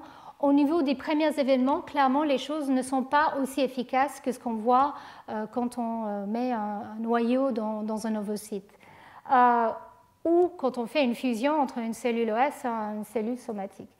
Ceci dit, même si on ne voit pas les changements aussi, on va dire, rapides et efficaces, il y a des changements qui se passent qui peuvent amener, à la fin de ce processus qui est très lent, au développement normal d'une cellule pluripotente qui peut donner lieu à des individus, à des animaux quand ceci est remis dans un contexte embryonnaire. Donc clairement, on arrive quand même à aller jusqu'au bout. La question, c'est comment ça se passe et pourquoi c'est si inefficace. Ici, je vous montre la manière que l'expérience est faite. Donc on prend par exemple 250 000 cellules des fibroblastes, on transfecte ou on infecte ou on induit d'une manière ou d'une autre ces facteurs de pluripotence ou de reprogrammation SOX2, KLF4, OCT4 et CMYC. Si on enlève CMYC, c'est moins efficace, mais ça marche quand même. On voit au bout de quelques jours qu'il y a un changement morphologique et on commence à voir les cellules qui ressemblent à des cellules pluripotentes qu'à partir de jour 9. Donc c'est quand même beaucoup plus lent que ce qu'on voit quand on fait les expériences de transfert nucléaire. Alors qu'est-ce qui se passe? On pense qu'il y a une première phase qui est initiale, qui peut en fait être assez efficace et où on éteint le programme somatique des gènes. Donc je vais vous parler un tout petit peu de ça, mais en tout cas on pense que cette première phase, elle n'est pas si inefficace que ça. Par contre, ce qui est inefficace semble être la réactivation des facteurs, des gènes pour les facteurs de pluripotence qui sont absolument essentiels pour générer cet état de pluripotence qui peut être auto-renouvelante.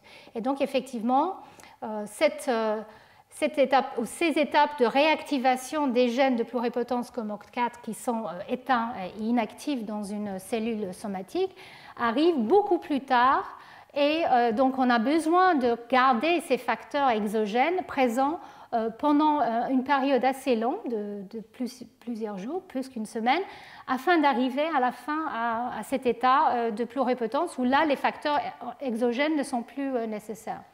Alors, qu'est-ce qui se passe pendant cette boîte noire? Alors déjà, qu'est-ce qui se passe? Pourquoi, quand on rajoute ces facteurs-là, on n'arrive pas à réactiver les gènes eux-mêmes immédiatement? Puisque, comme je l'ai dit, ils sont tous, on va dire, liés dans leur régulation, mais on n'arrive pas à les réactiver, justement, vous allez voir, à cause de la chromatine. Donc, effectivement, une cellule somatique, les facteurs de pluripotence et d'autres gènes ne sont pas dans un état ouvert euchromatique. Et donc, ces facteurs pionniers, des facteurs de pluripotence, peuvent s'associer à certains endroits, mais ne peuvent pas activer immédiatement les gènes. Au bout de 2 jours, il a été montré qu'effectivement, ces facteurs exogènes, ils vont se lier à leur site où ils doivent agir, enfin certains de ces sites, surtout au niveau des enhancers, pas tellement au niveau des promoteurs, mais en tout cas au niveau des gènes qui sont éteints, les gènes de pluripotence ou des gènes qui sont importants pour la pluripotence, les facteurs arrivent, ils s'installent, mais ils ne font rien ou ils n'arrivent pas à activer les gènes. Et on pense qu'effectivement c'est parce qu'il faut dépasser ces barrières épigénétiques pendant un certain temps. Et donc c'est cette étape-là qui prend beaucoup plus de temps. Et donc, en fait, quand on a remonté cette barrière et ces facteurs peuvent aller justement s'associer aux promoteurs, là, il y a cette autorégulation entre eux que je vous avais déjà montré, une sorte de circuit qui fait qu'effectivement, ils peuvent continuer à s'exprimer, à pousser de manière éternelle une fois que ce réseau est mis en place. Alors, Yamanaka a montré il y a quelques années qu'en fait, le problème dans ce processus, ce n'est pas forcément cette phase d'initiation, comme je l'ai montré, mais plutôt, ce qui est très très lent, c'est une phase de maturation, il a appelé ça. En fait, c'est la phase où on passe de l'arrêt de ce programme somatique à la mise en place du programme pluripotente.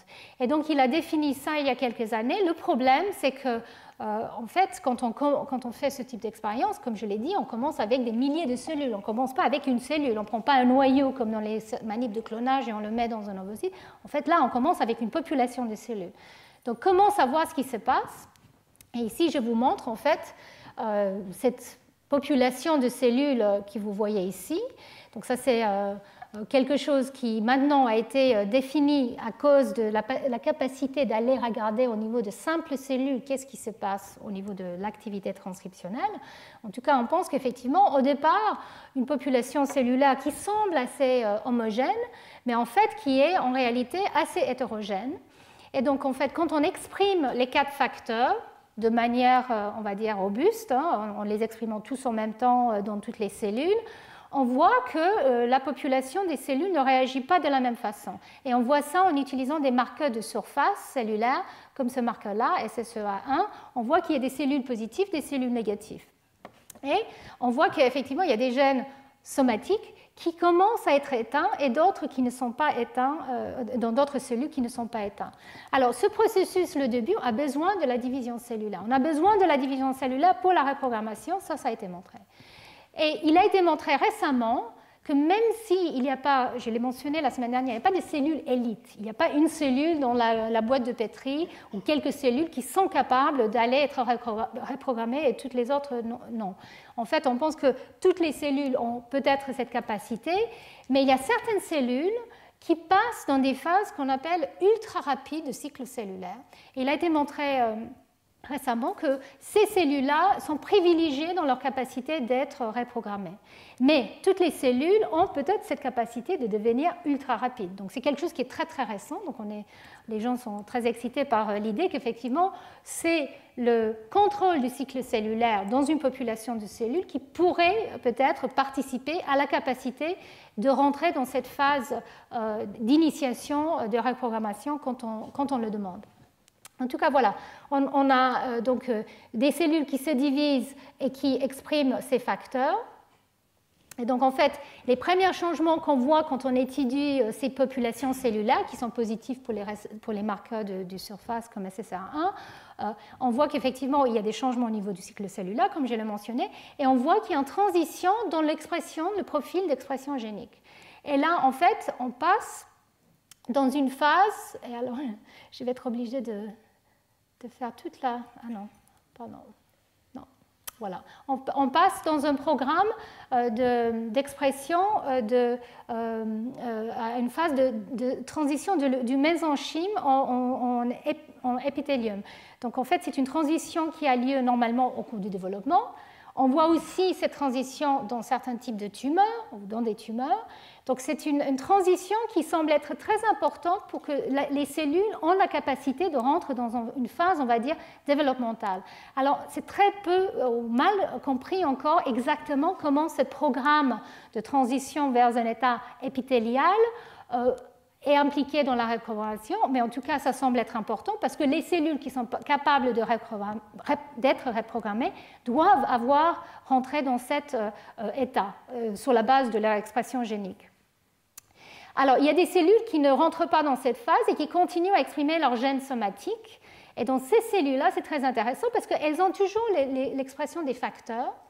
L'ARN est là, mais la protéine n'est pas là. Donc, on ne sait pas exactement ce qui se passe, mais dans la population, il y a des cellules, en fait, peut-être par dégradation des facteurs de pluripotence, qui, en fait, résistent à la reprogrammation à cause de ça. Et ça, ce n'est pas connu non plus. Donc, ça, c'est voilà, une partie de pourquoi c'est si inefficace. Ensuite, ce qui se passe, c'est qu'il y a cette activation des facteurs de pluripotence dont j'ai parlé ici. Mais la boîte noire, qui est la partie en fait limitante, cette phase-là, et qui était très difficile à étudier parce que elle est dans le processus comment repérer les cellules. Et en fait, justement, il y a eu une étude qui a été publiée il y a 2 ans où ils ont purifié très spécifiquement les cellules pendant cette phase-là pour étudier leur état d'expression génique et l'état chromatinien des gènes. Et donc là, effectivement, ils ont vu qu'il y a des changements très importants qui se passent au niveau du profil épigénétique. Alors, n'ayez pas peur, c'est un peu dense comme diapositive, mais en fait, c'est important pour vous montrer les différentes étapes. Donc ici, je vous montre la situation dans la cellule avant induction des facteurs de pluripotence. Donc c'est une cellule, un fibroblast. Donc ici, c'est un gène qui est spécifique à cette cellule, donc un gène fibroblastique, on va dire. Par exemple, ce gène ici, THY1, qui a été utilisé justement pour étudier ce processus. Donc, il y a des gènes qui sont exprimés de manière spécifique dans les fibroblastes, et puis il y a d'autres gènes qui sont, on va dire, sont somatiques, qui sont exprimés comme les gènes de cycle cellulaire. Et ici, je vous montre les gènes qui sont typiquement exprimés dans les cellules pluripotentes, les ES. Donc, ces gènes-là ne sont pas actifs, normalement, dans un fibroblaste. Les gènes actifs dans le fibroblaste, c'est les gènes fibroblastiques et les gènes somatiques, mais pas les gènes de pluripotence ou les gènes spécifiques aux cellules souches. On exprime les facteurs de pluripotence. Et ce qu'on voit en faisant des expériences d'immunoprécipitation de la chromatine, où on voit spécifiquement pour OCT4, KLF4, SOX2 et MYC1, où est-ce qu'ils vont dans le génome à jour 1, jour 2, jour 3, surtout pendant cette phase intermédiaire. Où est-ce que vont ces facteurs? Et ce qui a été montré, c'est que le premier endroit que ces facteurs vont visiter, vont aller cibler, c'est justement les gènes qui sont actifs.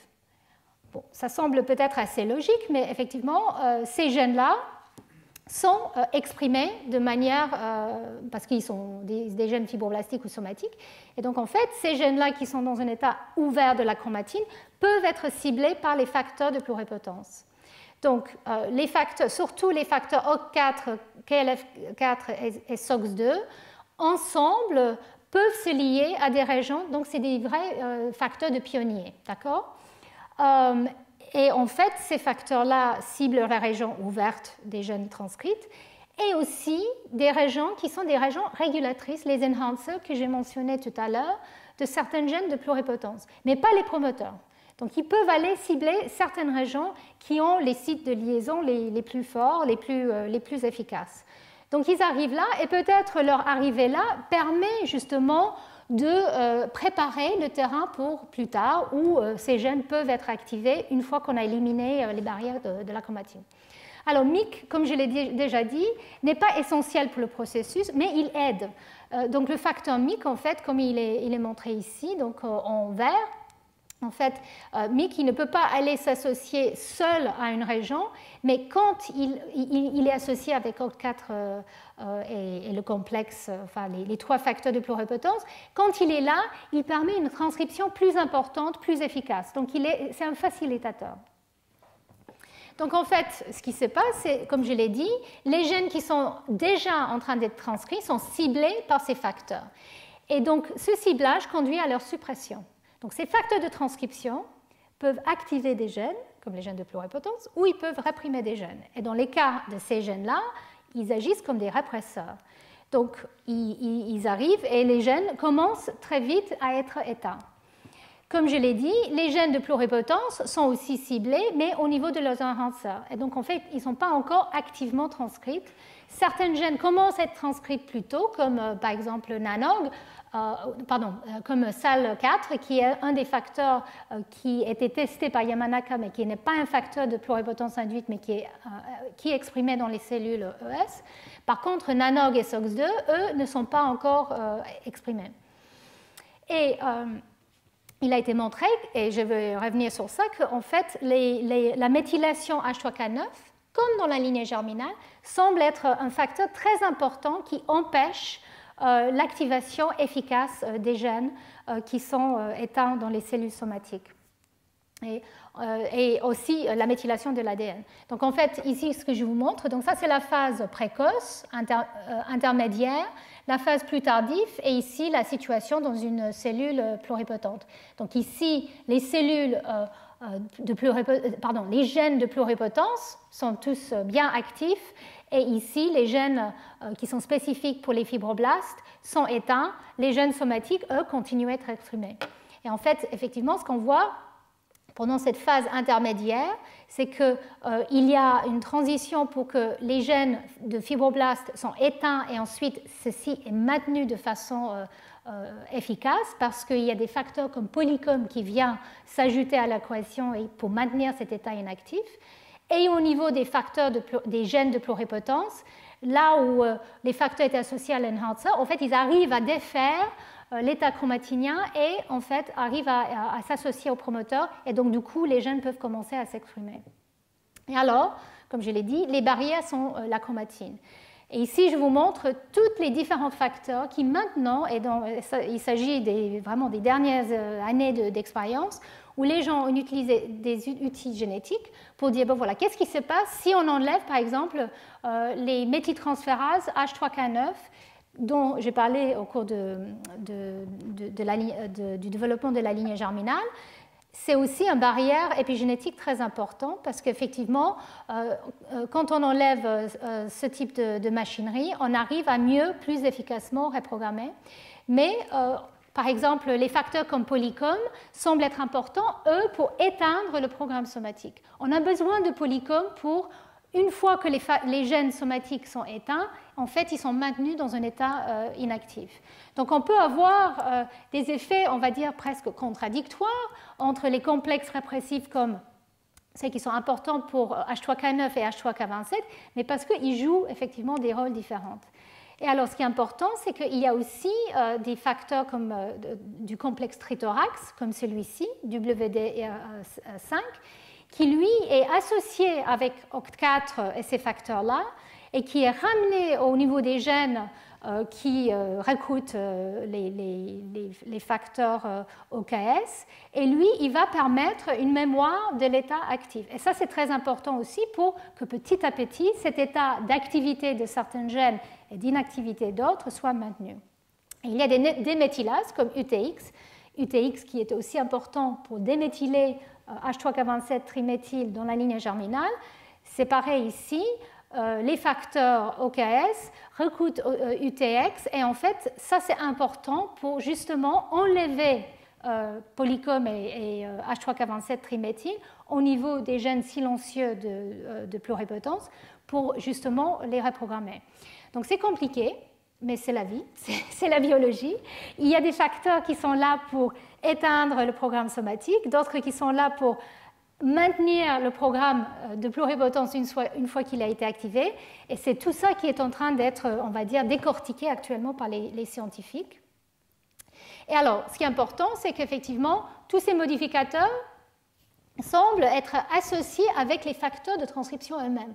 Donc, c'est cette machinerie qui va cibler ces facteurs de transcription de pluripotence qui sont surexprimés au départ vont cibler différentes régions du génome avec ce type de facteurs. Et vu que c'est des facteurs épigénétiques, il y a aussi des molécules qui peuvent interférer avec leur rôle. Et c'est pour ça, maintenant, on comprend pourquoi, par exemple, des inhibiteurs d'HDAC peuvent avoir un impact sur la reprogrammation, les inhibiteurs de la méthylation d'ADN aussi, les inhibiteurs de G9A, comme je vous avais montré. Donc, quand on joue avec ces inhibiteurs à différents stades, phases de la reprogrammation, on arrive à améliorer, ou pas, l'efficacité de la reprogrammation. Parce qu'on peut, à la limite, remplacer certaines des actions qui ont lieu de manière peu efficace au cours de ce processus, où on sélectionne finalement pour un état comme ci. En fait, on peut dépasser, enfin accélérer le processus en jouant avec certains de ces facteurs, avec des produits chimiques. Mais c'est très mal compris. Je dois dire que jouer avec ces drogues, c'est très difficile de conclure qu'est-ce qui est direct et indirect. Donc même si ça marche, et les gens sont contents quand ils arrivent à voir une efficacité plus importante des facteurs des cellules pluripotentes induites, c'est difficile en fait de savoir exactement ce qui a été fait au cours de ce processus. Alors, au niveau de la méthylation, je vais aller très vite parce que j'ai dépassé mon temps, pour vous dire qu'effectivement, comme dans la lignée germinale, les gènes, certains gènes sont méthylés, comme OCT4 et même NANOG et d'autres. Et donc cet état méthylé doit être déméthylé au cours de la reprogrammation. Et là, on pense qu'effectivement, les enzymes TET peuvent aussi jouer un rôle. Mais on n'est toujours pas sûr si c'est des processus actifs ou passifs. Et juste pour être encore plus complexe, ces enzymes TET pourraient jouer un rôle qui n'est pas forcément lié directement à leur capacité de changer l'état de méthylation. Donc ça devient assez compliqué. Mais bon, tout ça pour vous dire qu'effectivement, TET2 semble être très important pour les premières phases de reprogrammation. Et peut-être il joue un rôle au niveau des promoteurs des gènes de facteurs de pluripotence. TET1 semble aussi être important, et surtout pour OCT4, parce qu'on peut même remplacer OCT4 dans des expériences de pluripotence induite. TET1 peut remplacer OCT4, là où on ne peut pas forcément le remplacer dans d'autres expériences. OCT4 semble très très important, surtout parce que c'est lui qui recrute pas mal des modificateurs des histones. Mais on peut remplacer TET1 par TET1 parce qu'on pense que TET1 réactive OCT4 endogène de manière très efficace. Donc quand on surexprime TET1, en fait on réveille l'OCT4 endogène plus efficacement, et du coup les autres facteurs KSM peuvent jouer leur rôle de manière efficace. Alors, vous avez entendu parler de la vitamine C, vous en prenez tous les matins, j'espère, et donc les cellules pluripotentes aussi sont ravies de la vitamine C. Donc c'est quelque chose qui a fait beaucoup de bruit, enfin qui fait beaucoup de bruit encore dans le domaine. Comment la vitamine C aide la pluripotence induite? On sait qu'effectivement, si on rajoute cette vitamine dans la culture, on peut avoir une augmentation de l'efficacité et de la qualité des cellules induites pluripotentes. Et là, au début, on pensait que c'était relativement simple. Il y avait un modèle qui était qu'effectivement, la vitamine C joue un rôle sur les modificateurs d'H3K9-diméthyl, donc joue sur cette barrière épigénétique dont j'ai parlé. Mais en fait, ça se complique, comme toujours, avec la biologie. Finalement, on voit que la vitamine C joue aussi un rôle de régulation au niveau des enzymes TET, et en fonction des doses, on peut avoir des effets différents, donc ils peuvent augmenter ou rendre plus inefficace la reprogrammation, la fidélité de reprogrammation. Donc en fait, on pense que la vitamine C peut jouer un rôle à différentes étapes au niveau des modificateurs des histones, au niveau des enzymes TET. Donc ça reste totalement ouvert, mais en tout cas, je peux vous dire que les gens l'utilisent dans les labos, hein, ça marche très bien. Donc même si on ne comprend pas tout, les gens sont ravis d'avoir une meilleure efficacité.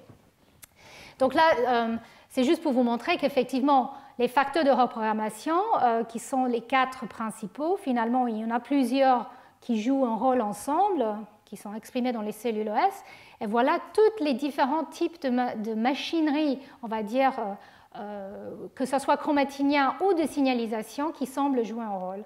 Donc effectivement, le processus est complexe et il y a plusieurs acteurs impliqués. En fonction du type cellulaire, on peut imaginer que différents acteurs sont impliqués. Alors là, je vais dépasser quelques... Voilà, je voulais quand même juste vous parler de cette dernière expérience qui est assez incroyable.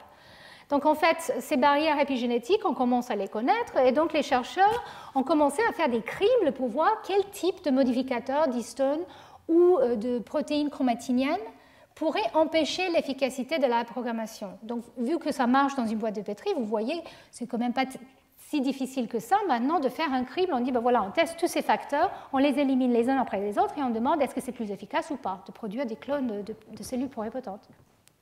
Donc, le groupe en fait, de Jakob Hanna, qui vient aussi au colloque le 26 mai, ils ont fait cette expérience et ils ont trouvé un seul facteur dans leur crible qui semblait avoir un effet importante. C'est un facteur qui s'appelle MBD3. Alors MBD, c'est Methyl Binding Domain Protein. C'était censé être un facteur qui peut s'associer à l'ADN méthylé, mais en fait, il ne le fait pas in vivo.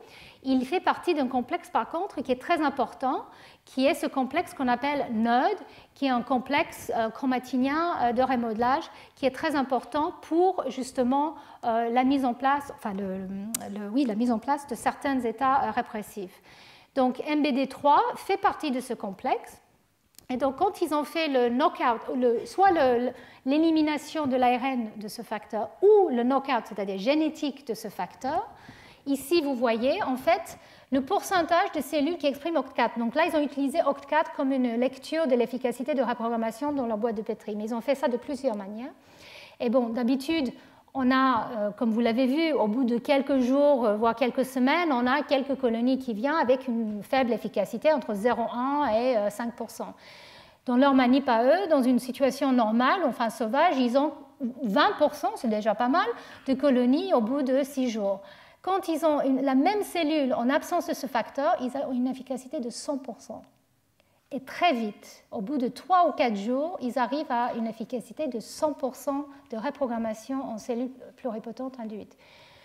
Donc ça, c'est effectivement quelque chose qui était qui est très excitant. Ils ont aussi fait cette expérience ils ont créé des souris, ils ont montré que ces cellules étaient bien pluripotentes avec tous les tests que je vous avais montrés la semaine dernière, les approches de tests des IPS. Alors, donc, ceci soulève pas mal de questions. Un des points peut-être importants, c'est qu'ils ont montré que ce facteur n'est même pas exprimé au cours de l'embryogenèse précoce. Il n'est pas exprimé jusqu'au stade blastocyste. Alors, il y a une autre équipe qui avait montré que quand on enlève MBD3 dans des cellules ES, on a des problèmes après différenciation. Ces cellules ne peuvent pas être différenciées correctement dans différents lignages. Donc il y avait déjà une idée que peut-être MBD3 est important, mais en fait il y a des contradictions en fait, par rapport à ce papier. Je ne vais pas rentrer dans les détails, mais en tout cas dans ce papier, il semble dire qu'effectivement MBD3 c'est un frein majeur dans des cellules somatiques pour créer la pluripotence, mais ce facteur ne semble pas jouer un rôle au cours du développement précoce, en tout cas. Et donc là, enfin, voilà, donc je viens de vous dire tout ça. Un point, donc MBD3 est effectivement important quand on surexprime les facteurs de pluripotence et on fait la manip d'IPS, mais quand on regarde avant l'expression des facteurs de pluripotence, MBD3 n'est pas présent au gène. Il n'est pas là en train garder éteints les gènes qui sont réfractaires. Donc en fait, c'est quand on surexprime OKSM que MBD3 arrive à ces gènes et devient un frein. Donc c'est un peu particulier, mais c'est comme ça qu'on peut expliquer les résultats. Donc ils ont proposé un modèle qui est gas and brakes, donc c'est accélérateur et frein en même temps. Donc l'idée, c'est que les facteurs de pluripotence, quand ils sont surexprimés, recrutent des modificateurs des histones, comme je vous avais dit tout à l'heure, comme UTX qui est une déméthylase, comme WDR5 qui est un facteur du complexe trithorax. Donc ça facilite la reprogrammation, mais en même temps, il recrute aussi des freins, comme MBD3. Et ça, ils ont montré effectivement que OCT4, en tout cas, semble s'associer directement avec MBD3 quand on le surexprime. Donc l'idée, c'est que quand on surexprime ces facteurs, en fait, on recrute de la machinerie qui facilite la reprogrammation, mais on recrute aussi de la machinerie qui va freiner la reprogrammation. Et du coup, quand on enlève cet aspect-là, ce frein, en fait, on arrive à dépasser tout de suite l'étape intermédiaire qui était la partie qui était longue et difficile, comme je vous avais dit. Il n'y a plus de phase intermédiaire, on devient pluripotente immédiatement, très vite, au bout de 3-4 jours. Alors tout ça, c'est super, sauf que effectivement, c'est quelque chose qui est un peu incontrôlable. Donc voilà, ça c'est pour vous montrer. Et donc en fait, si je voulais terminer sur cet aspect un peu incontrôlable parce qu'effectivement, on ne sait pas exactement comment ces facteurs de pluripotence ciblent les régions différentes. Est-ce qu'ils sont vraiment les cibles, on va dire, privilégiées, qui doivent être ciblées pour devenir pluripotentes, ou est-ce que c'est un peu aléatoire? Quand on n'a plus ce frein, en fait, ça peut aller un peu dans tous les sens. Même si on conduit à des cellules pluripotentes, en fait, on pense que peut-être il y a des effets éventuellement de prolifération incontrôlée. Donc ici, je vous montre un résumé de ce que je viens de vous dire. Effectivement, ces transitions progressives qui ont lieu au cours de cette reprogrammation. Ces transitions rassemblent en quelque sorte à ce qu'on voit au cours du développement, mais néanmoins, ils sont quand même assez différents parce que, effectivement, même si on empêche les gènes somatiques d'être exprimés, on pense qu'effectivement, les facteurs impliqués ne sont pas forcément les mêmes quand on est dans un zygote ou quand on est dans une lignée germinale. Les barrières épigénétiques, par contre, semblent être tout à fait semblables. Mais effectivement, on arrive à les dépasser de manière extrêmement efficace quand on est un zygote ou une lignée germinale. Et quand on est une cellule pluripotente induite, non. Mais quand on arrive à les dépasser, c'est en utilisant des facteurs comme MBD3 qui ne sont même pas exprimés normalement à ces stades-là. Donc, comme quoi, effectivement, c'est une situation qui n'est pas tout à fait, on va dire, comme la situation normale ou sauvage. Et donc, le parallèle a été fait, continue à être fait, entre ce qui se passe en fait dans le cancer, où là, il y a peut-être plus de parallèles entre une cellule qui a induit avec ces facteurs de pluripotence et une cellule qui devient pré-cancéreuse.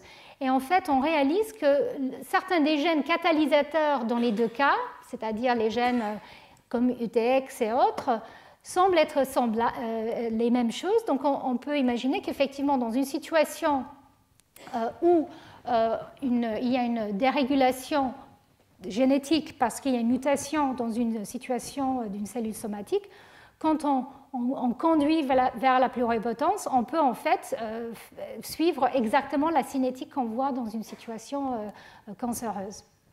Donc, tout ça pour dire, je vais toucher à ce point la semaine prochaine, que pour les cellules souches induites, ou pluripotentes induites, il faut faire très très attention à leur état, parce qu'en fait, on les force à aller dans un état qui ressemble pas mal à un état de pré-malignante, pré-cancéreuse. Voilà.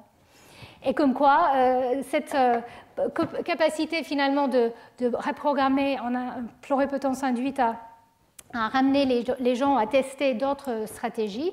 Et donc, j'ai mentionné la semaine dernière qu'on peut convertir directement une cellule en une autre.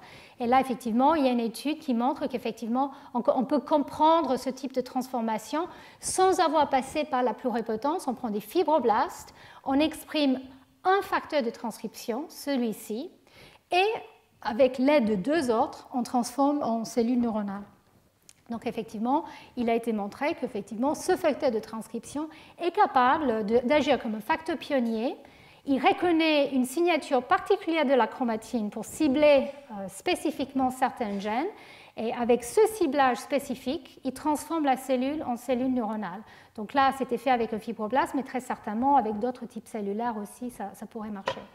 Donc ici, effectivement, il y a la possibilité d'éviter d'avoir ce passage par les cellules souches pluripotentes induites si, pour les raisons thérapeutiques, on veut créer un type cellulaire. Donc voilà. Et je voulais terminer sur une citation d'une revue de Yamanaka qui vient de sortir, où effectivement, ces expériences de pluripotence induite et la compréhension qu'on commence à avoir des mécanismes responsables ouvre la porte à la possibilité que, effectivement, une cellule différenciée n'est pas forcément une cellule dans un état terminal du tout, mais peut effectivement être reprogrammée en fonction des gènes qu'on exprime, mais aussi de l'environnement. Le stimulus qu'on lui donne peut avoir un impact effectivement sur sa capacité de s'exprimer. Et tout ça, c'est très bien quand on veut effectivement créer des cellules qui remontent les paysages de Waddington pour créer une type cellulaire pluripotente, pour la redéfinir par différenciation. Le problème, comme je l'ai dit, c'est que les choses peuvent mal se passer. Ici, c'est le même paysage, mais vous voyez ici la cellule qui est tirée vers la pluripotence de manière très efficace, mais parfois les choses peuvent se passer mal et là on a des cellules tumorales. Donc voilà, tout ça pour illustrer que la pluripotence induite et les mécanismes qui la sous-tendent sont très intéressantes. Je ne sais pas à quel point elles vont nous expliquer comment le développement normal se passe. Je pense que c'est tout à fait autre chose. Et en plus, elles ont peut-être certains problèmes qui doivent être considérés et peut-être ces technologies est même dépassée maintenant parce qu'on peut faire des conversions directes entre cellules sans avoir à passer par cette étape un tout petit peu dangereuse. Voilà, et je vais terminer là. Excusez-moi, j'ai dépassé.